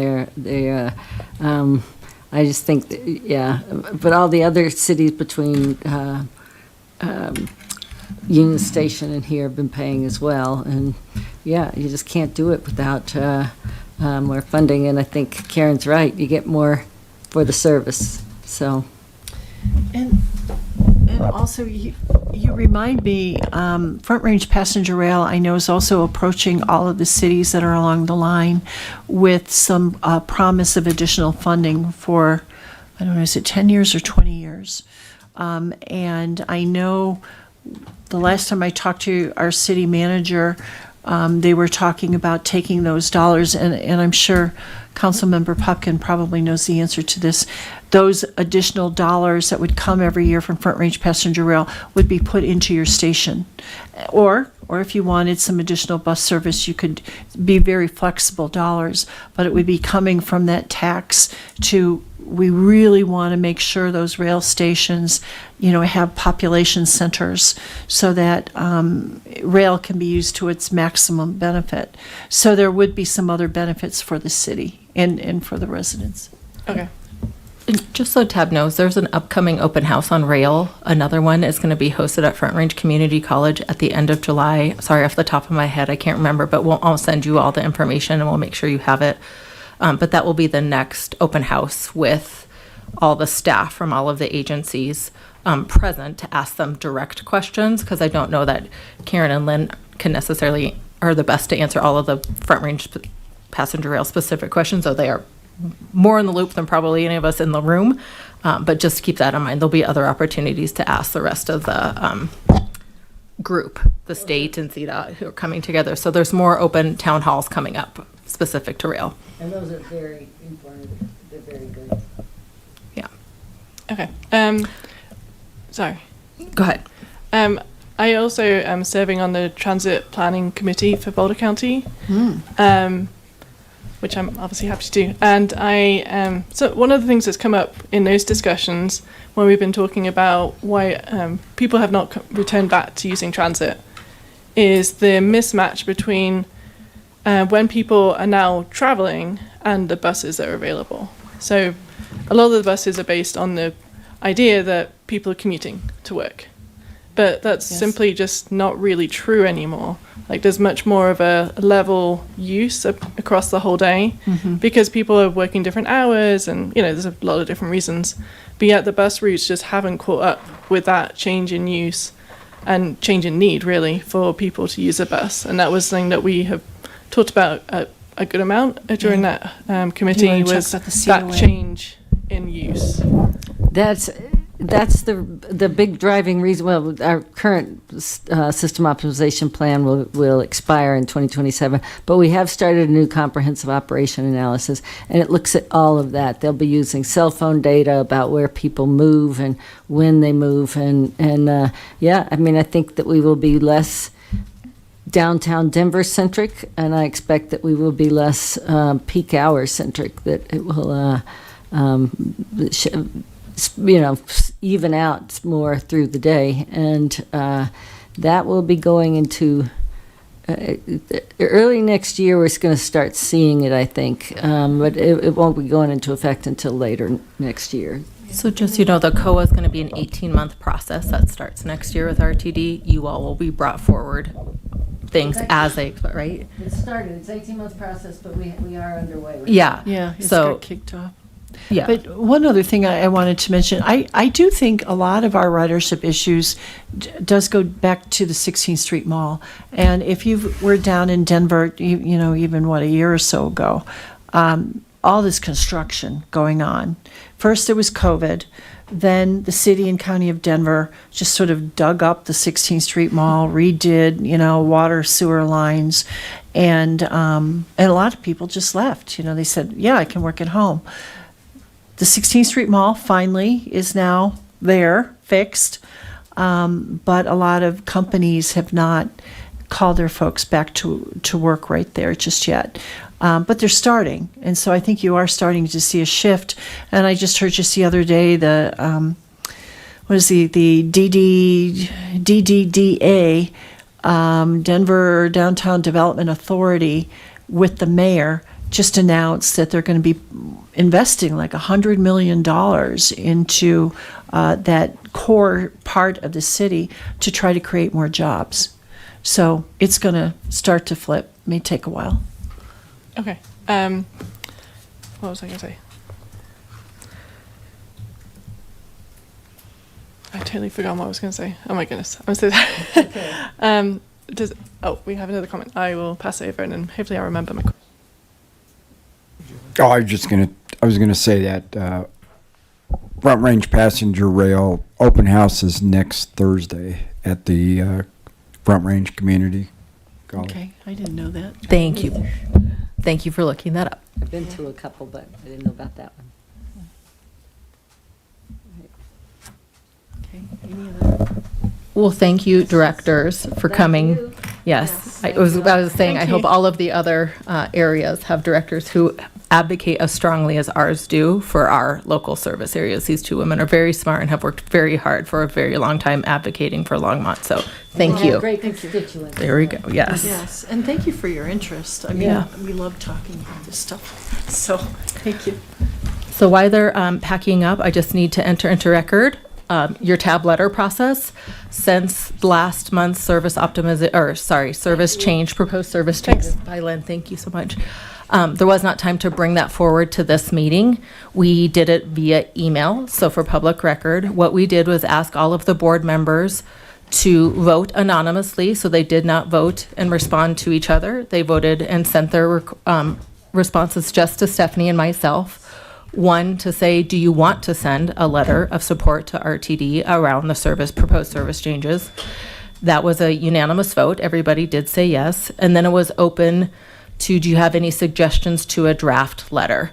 We received one set of draft changes from tab member Palmino, and no one chimed in that they didn't agree with them. So we went ahead and accepted those letters and then turned in the letter on your behalf to the email that Director Banker was mentioning, service changes at RTD. That's where it was officially submitted. So we'll make sure that gets entered into the meeting notes for this meeting as well.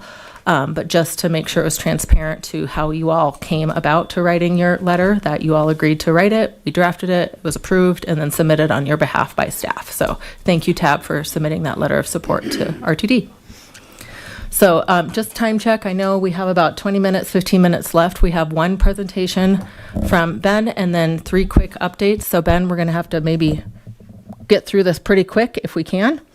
We said 15 minutes, but I don't know if we can do it in quicker than that. That would be good.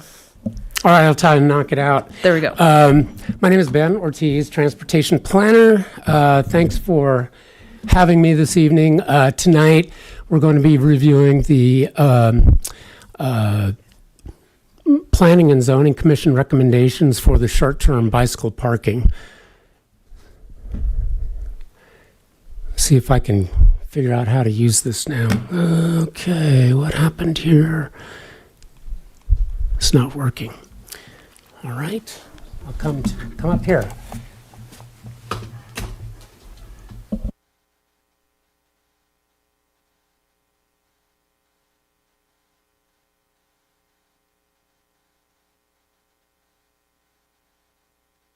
Pardon me. We presented to the Planning and Zoning Commission on May 27th. And the Planning and Zoning Commission recommended approval with conditions as reflected in the Planning and Zoning Resolution 2026-14-B, which is to approve with conditions. The vote by the Planning and Zoning to approve with conditions was unanimous at 7-0. But what exactly and essentially, they recommended 4 separate policy changes. And the first was that cargo bike parking requirement seemed too onerous and should be relaxed. They felt that the outside dimensions of covered bike parking needed to include length and width, and that presently, or at least under the current language, only the width is provided.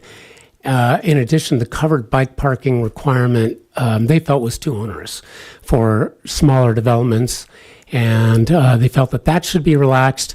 Then they also recommended that the requirement that bike parking must be within 100 feet of the land uses they serve and installed near building entrances requires further clarification with respect to developments with multiple entrances, and that included attached and detached housing developments like mobile home parks and multifamily developments.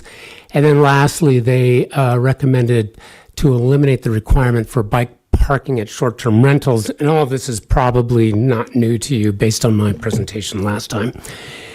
So going over the very first recommendation, what you see here is the verbatim changes that we made. And so I'll read it as follows.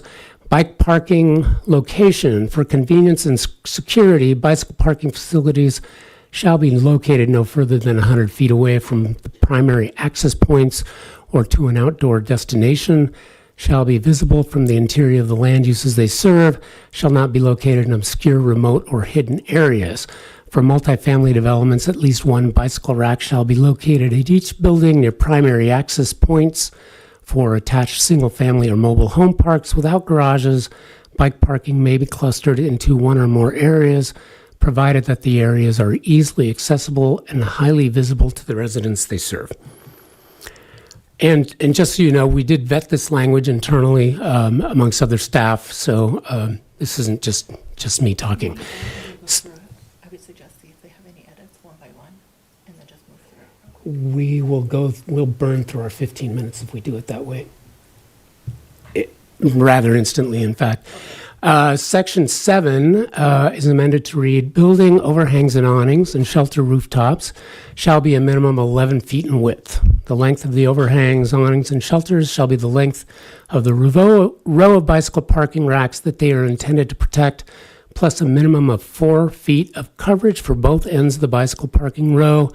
A minimum clear distance of 4 feet from all outside edges of inverted U racks shall be maintained. Developments with less than 5,000 square feet of building area are exempt from this requirement. So as many of you know, I've done development review. I did it for about a dozen years. And I just wanted to clarify where this 5,000 feet came from. Number one, I've seen very few developments that are smaller than 5,000 square feet. One example would be the Moe's Bagels on Main Street. But there haven't been too many other than that. And just to give you an example of what 5,000 feet looks like, the McDonald's at Ken Pratt in Maine is slightly over, it's 5,000 square feet and change. So that's about what we're talking about in terms of the smallness size. So, and again, as I mentioned, I haven't seen a whole lot of new development, whether that be commercial or multifamily, that's smaller than 5,000 square feet.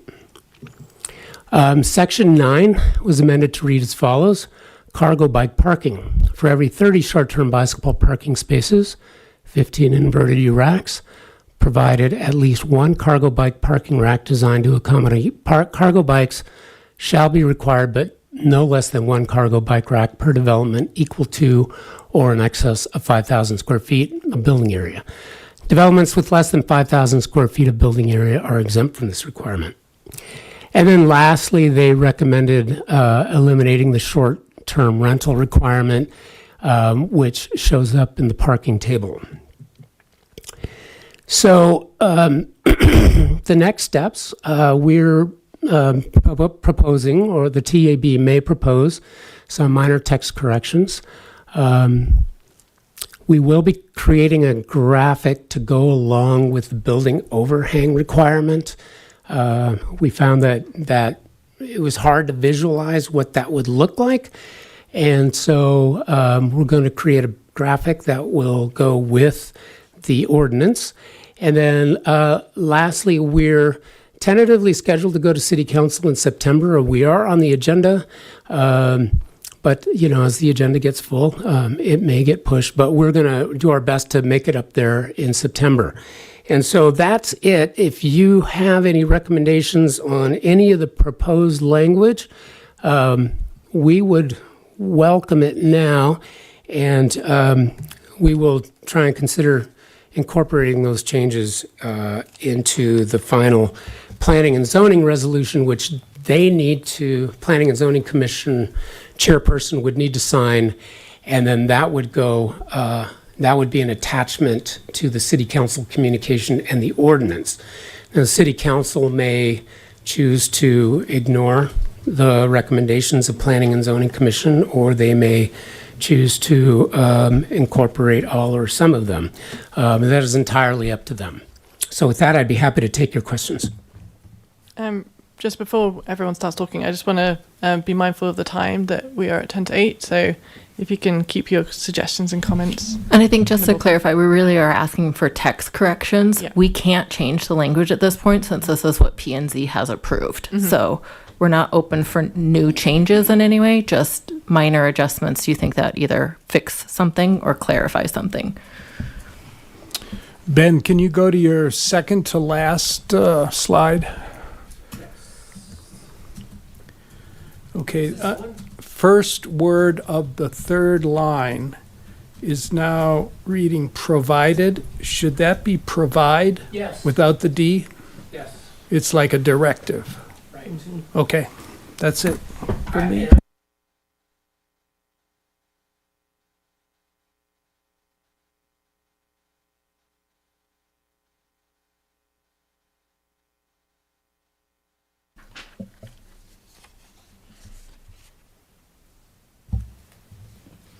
Anyone else with any minor changes or minor text changes, I should say? Section 9. I do have a clarifying question for you, Ben. Okay. For the short-term properties, short-term rentals, is there a plan to come and look at this at a later time for a different ordinance? I'm not exactly sure what you mean. So they were taken out, the short-term Oh, I see what you're saying. short-term parking. Yeah. Well, again, it would be up to the city council to make the determine whether that should stay in or whether or not should be removed. As you know, it was my contention that it should stay in because the short-term rentals may be used by people doing bike tours, and that the owners may not want bikes inside their unit. And so given that, it would give the cyclist an opportunity to have a secure place to park their bike. Planning and Zoning Commission didn't see it that way. So again, City Council may choose to enact that or ignore it. Okay, thank you.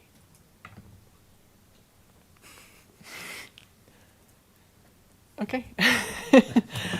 Any other suggestions?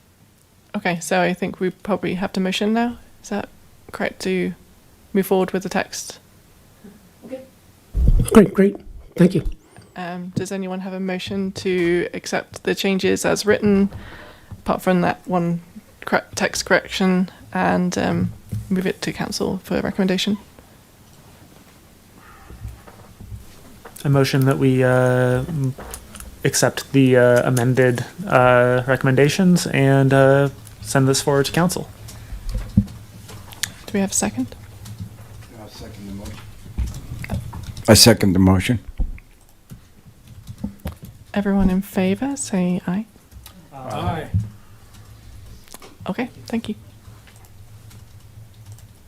And then Ben, do you want to just stay up and give your quick bike to work day update? And then we'll close it. Yeah, then we got 2 more after that. I can do this.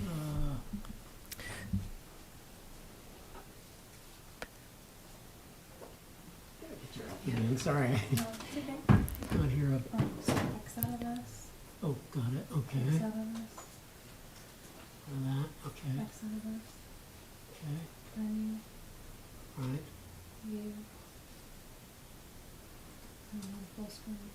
Thank you. Okay. All right. Thank you. Thanks, Kaylee. So this is going to be a brief Bike to Work Day update. And thanks for hearing me again.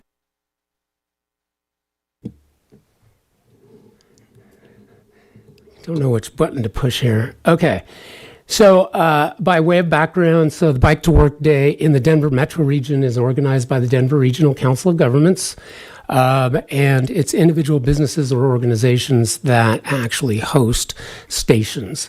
The city of Longmont, we've hosted stations since as far back as the early 2000s. As far as I know, I believe that Bike to Work Day has dated back at least to 1990, when Dr. Cog first began organizing that event. But I'm not, I showed up in the city in 2002. I couldn't find any history earlier than that shows that the city of Longmont did or hosted Bike to Work Day breakfast stations in the 90s. So this year, transportation planning, as in many years past, was the city station organizer. We had our station over here at the Civic Center station, and we were hoping that we'd have a good turnout, and we did.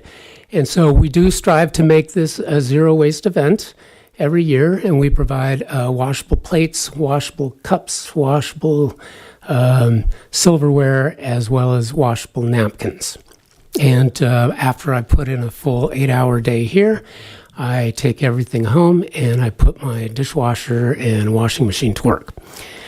And so this year's event, it took place on Wednesday, June 24th from 7 to 9 a.m. So for the past several years, we've had the Longmont Lions Club griddle pancakes and sausages for us. And they're a big hit because they make great pancakes and they know how to griddle sausages, and their volunteers really do appreciate it. We also have had the Longmont Bicycle Company provide free technical support on behalf of the riders. The one thing that they see most often, I think, are flats, where they'll just switch out one tube for another. Sometimes they have issues with brake derailleurs, adjustments, or other technical issues that they help with. But that's a great addition to our station. The past couple of years, we've had a Ride Longmont vehicle and driver appear at the events. They also appeared at our Winter Bike to Work Day station. And they offer some demonstrations on how to load a bike onto the van's bike rack, and they provide a brief overview of the service by yelling very loudly to the crowd. So we've had some various businesses and nonprofits and city departments attend the event, and they've conducted outreach, and this has kind of created a festival-like vibe or atmosphere. And that's really Kaylee's idea. She came up with this idea of doing a superstation, and I think it was a great addition to the Bike to Work Day event. So I think these next three slides to me are the most exciting part. So back in 2024, we had 93 riders sign into the station. We did not begin manual counts that year, where a person with a clicker would count riders as they came in. And if a rider came in with, say, 2 kids and a cargo bike, we would count that as 3 individuals visiting the station. 2024 was the first year of prize giveaways, which the riders really seemed to enjoy. And these are nice prizes, like locks and bells and lights, that sort of thing. And it was also the first year where we required people to sign in order to get a plate for food. Because in years past, we've had people just bypassing the sign-in station and going straight for the pancakes. And so now if you want to have pancakes, you need, unless you're going to eat it with your hands, and no one's going to do that, you need a plate first. So the incentive is that if you want to participate in the prize giveaway or to get a plate for food, you have to sign in. So next year's, I feel like the 2025 numbers are a reflection of this change. So in 2025, we had 138 riders sign in, and it was also the first year we did manual counts of visitors. And that year, last year, we had 165 riders counted. Now this idea, again, was Kaylee's, where we should take a manual count and to see, what the discrepancy is between the sign-in, those who signed in, and those who just came to the event.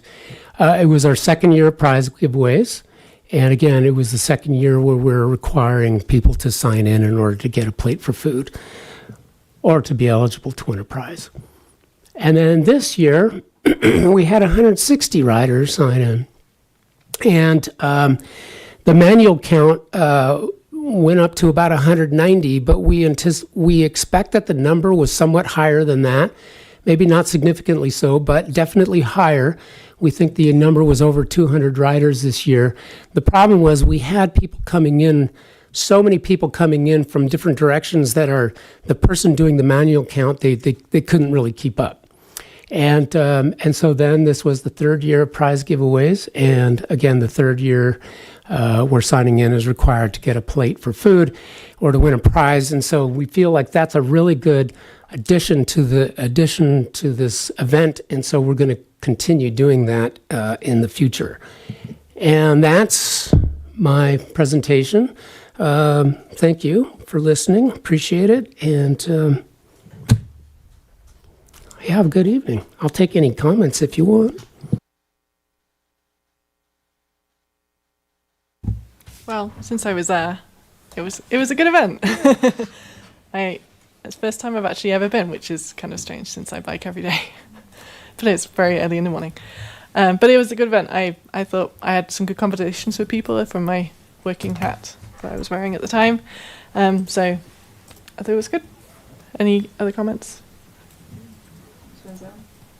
I don't know why I completely slept through it, but I missed it somehow.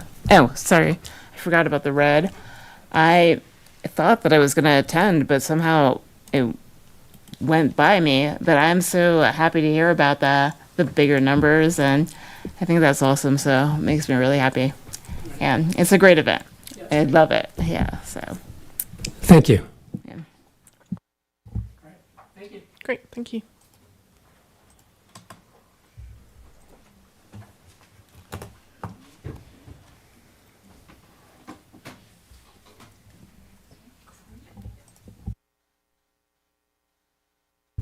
Okay, great. Good evening. Kaylee Fallon, Transportation Planner.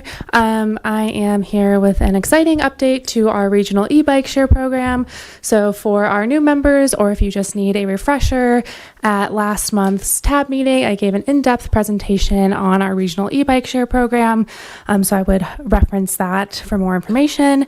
But our update for tonight is that we are on our way to getting the docking stations and the bikes installed on the ground. So B-Cycle has submitted the appropriate permits that they need in order to do so.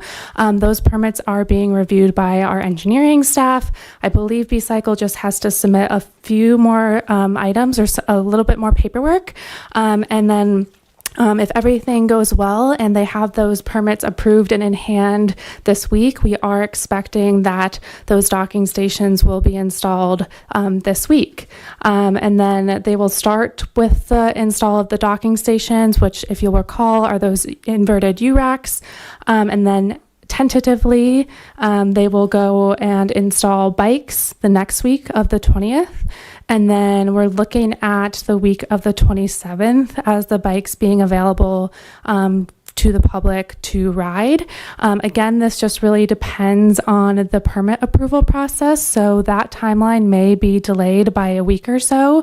So we could be looking at like the first week of August, the August 3rd week, or a little bit after that for public use. But really the update here is that the permit process is underway and we're looking at installation here in the next few weeks. And then we are starting with 6 locations. These locations have been vetted through collaboration with other city departments, with our external partners, with the vendor B-Cycle, and we do have some requirements as per our IGA with the state on where those stations need to go. But the stations will start off at 8th and Kaufman, at 6th and Kaufman, in front of the Library and Civic Center, in front of the Rec Center, and then near Hover and 119, not where the construction will be on the east side, but on the west side. So yeah, we're very, very excited that this is now becoming a reality and that we will have bikes on the ground here by August. So that is the update, and happy to take any questions or comments. Thank you, Kaylee. This is very exciting. Just curious if, to hopefully grow this in the future, if Visit Longmont or LADP would be involved in conversations, because there's also an economic advantage. Yeah, absolutely. We're not there yet in this process, but can definitely consider that. Cool. And then Councilor Popkin, I'll still think about how we can make developments encourage this as well. I may have missed this from last month's meeting, but are these interoperable with the bikes in Boulder as well? Excellent. Yes, they are. So you can take a bike from Longmont to Boulder and vice versa. You'll also be able to take a bike to our other partner municipalities once they have their infrastructure installed. So that includes Boulder County, the town of Superior, the town or city of Westminster, Lafayette, and I think who else am I missing? I should know this. But it includes all of our regional partners as well. So once they have infrastructure on the ground, you'll be able to take a bike to and fro. Amazing. This is fantastic news. Just as a reminder, this is grant funded to get starting, which is also why the private partnerships will come a little bit later. We got to get the grant up and running and kind of deal with income versus no income, and then we'll work on growing the program with public-private partnerships moving forward for sure. That's the goal. Yeah. Thank you, Kaylee. Thank you. Yeah, it's very exciting. Last quick update for the night is just going to come from me. I think you all may have seen, or if you haven't checked out the link in the tabcom I provided, is there's the 10th Annual Sustainable Transportation Summit coming up. It will be held at the Longmont Library. Just looking for, not library, excuse me, museum. Said that wrong. I was thinking bike share stations. Still looking for how many of you would like a ticket to go. Hopefully you've looked at your schedules and can let me know. We need to order tickets. So I guess you can just raise your hand if you want me to get you a ticket and we will figure that out. So Taylor, Gina, Arlene, Amy, you may have not had a chance. I'm not sure if you've had a chance to. I did see it, but just right before we came. Oh, okay. Yeah, and I just did Just let me know or follow up with me or Stephanie, whatever's easiest once you know, and we'll figure out a ticket. We'll have to likely post that, but we're already probably doing it for the elected officials as an open meeting for you all, since there will be more than two of you there. But we'll take care of getting those tickets for you so you all can attend. Commuting Solutions is the one sponsoring it and hosting it. You should get an email directly from them. I will provide them your emails that you gave on your TAP application. But if you don't hear from them, let me know, but we'll make sure that you are confirmed and registered. Okay. Thank you. And I think that wraps up, other than going over potential future agenda items, I think. Is that the last thing, Gina? I just closed out, actually. Yeah. Sorry, let me reopen. Well, actually, we have comments from board members yes. first. Yeah. Okay. We're actually going to start on the left side today. We'll go this way. Just for, so then our new board member can kind of see how it works.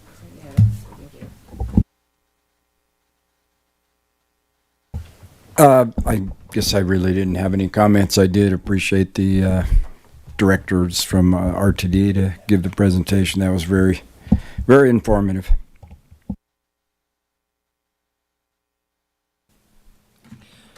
I enjoyed the RTD presentation. The only thing that I wanted to say, Mr. Angstead, is thank you for fixing the road on 17th between Pace and Alpine. Well, thank Kyle, too. Kyle and Jim.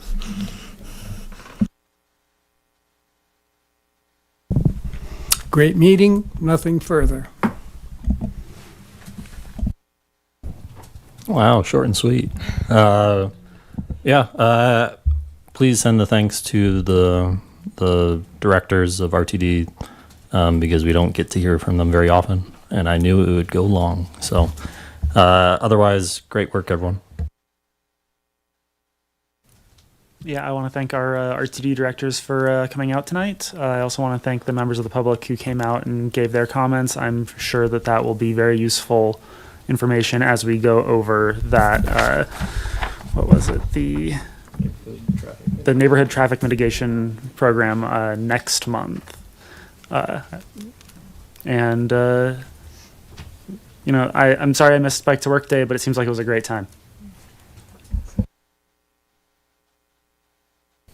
Hi, I really appreciated this meeting. I had no idea I was supposed to suddenly ask questions. And so I learned a lot about the structure of it. I've never really set up like this and done this kind of thing before, so I will have to get used to it. But I will. It was a really interesting presentation and all of the questions as well, so thank you. Looking forward to it. I wanted to reiterate my thanks to RTD directors for coming here and giving their time for answering all of our questions, and also to the members of the public who came in and talked about their concerns.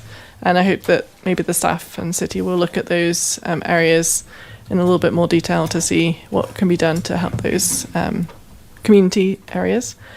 And I look forward to the summit next month and probably going to that open town hall next week. Gosh, there's so many transportation things the next couple of months, but I'm sure I'm probably going to go to all of them.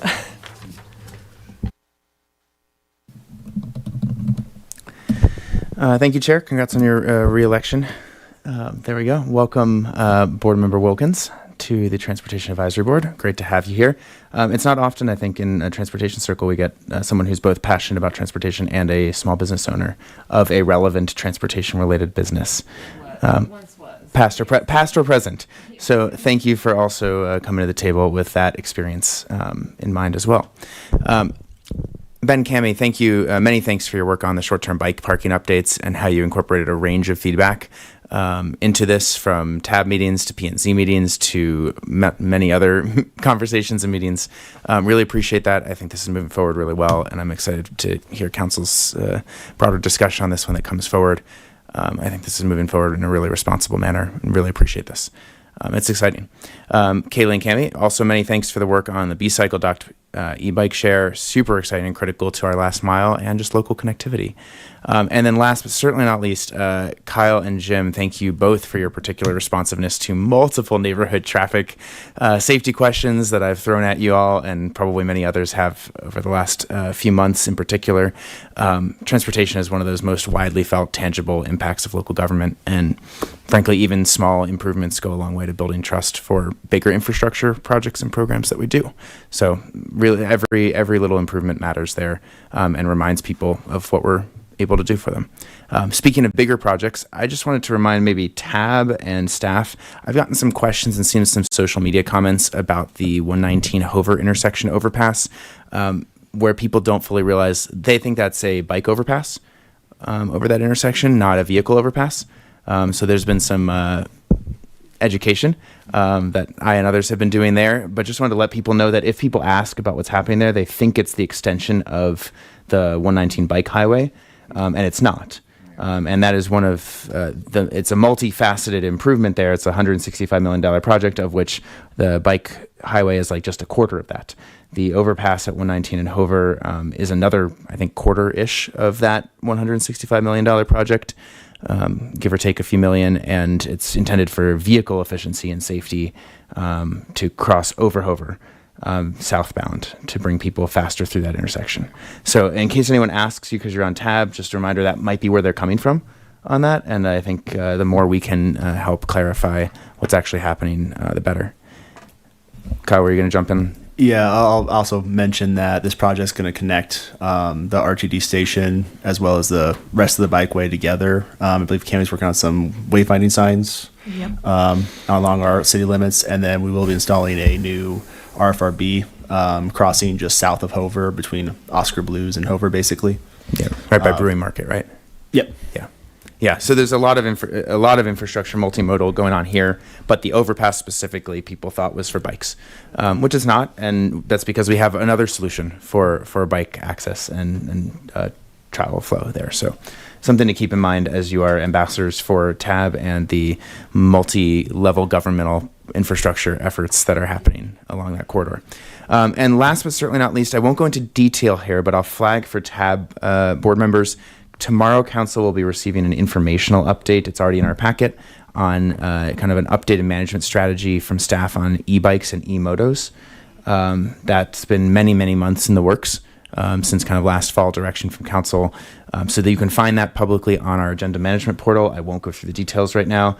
Take a look at it. It's like a 6-7 page update, I think, if I recall correctly. Yeah, and just to clarify, it's an informational only item tomorrow night. It's not going to be discussed. We are assuming or presuming we'll be asked to come back and do a presentation at a future date. So it's just an outline of all of the different things that have been discussed or have been started or are in the works, to kind of outline just what's been accomplishable so far and what's still being sorted out.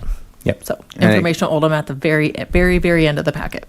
Indeed. Yeah, I would not expect we'll be discussing the substance of that tomorrow night, so don't stay up late for that. But you can read it, and it's a very detailed council comm update.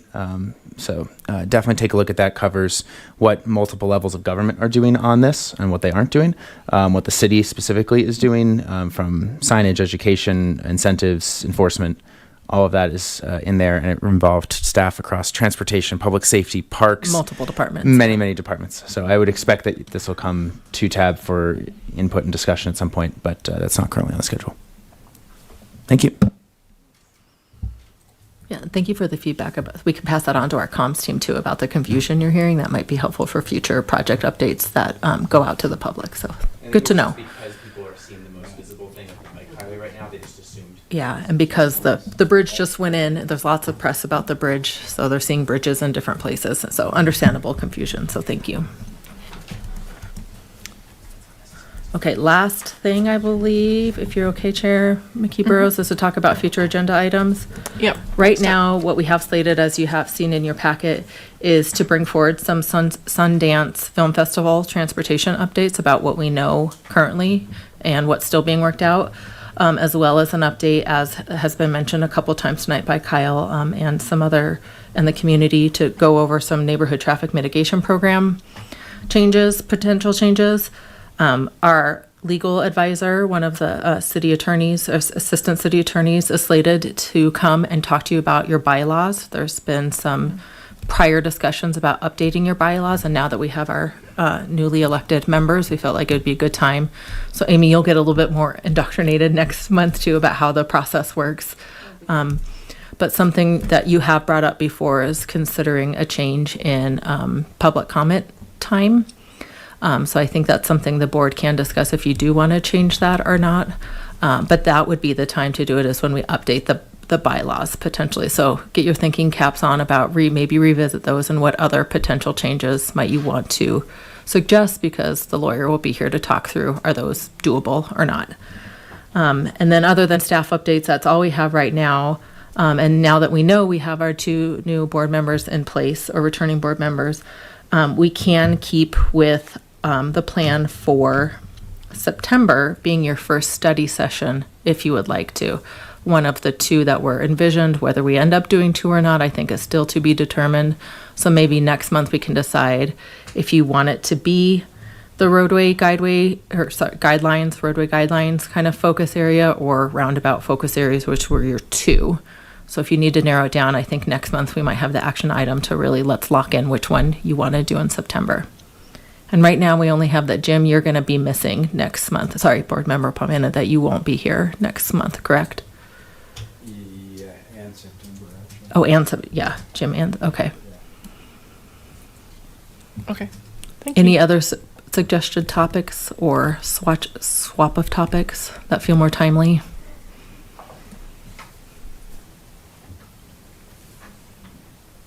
Okay, we'll roll with that, and then we'll let you know how it falls into place afterwards. All right, I think that's it for the night. And then I'll just point out, if you guys want to send comments to Steph about what you guys like to see from that presentation for our traffic calming program, your questions or ideas or just things you might be curious about, just so we can answer those fully in our presentation, and maybe consolidate some of the questions so we pack schedule so we can get moving pretty fast. That'd be great to have that next week or 2. Okay. I think that's it. I will say, this is the first time there's ever been 3 women on tab, as far as I know. At least, to my knowledge. There's only ever been 1 or 2, so it's super exciting. Okay, all right. I will need a motion to adjourn. I motion that we adjourn. Second. All in favour? Aye. All right, we are adjourning at 8:19. Good night, everyone. Thank you.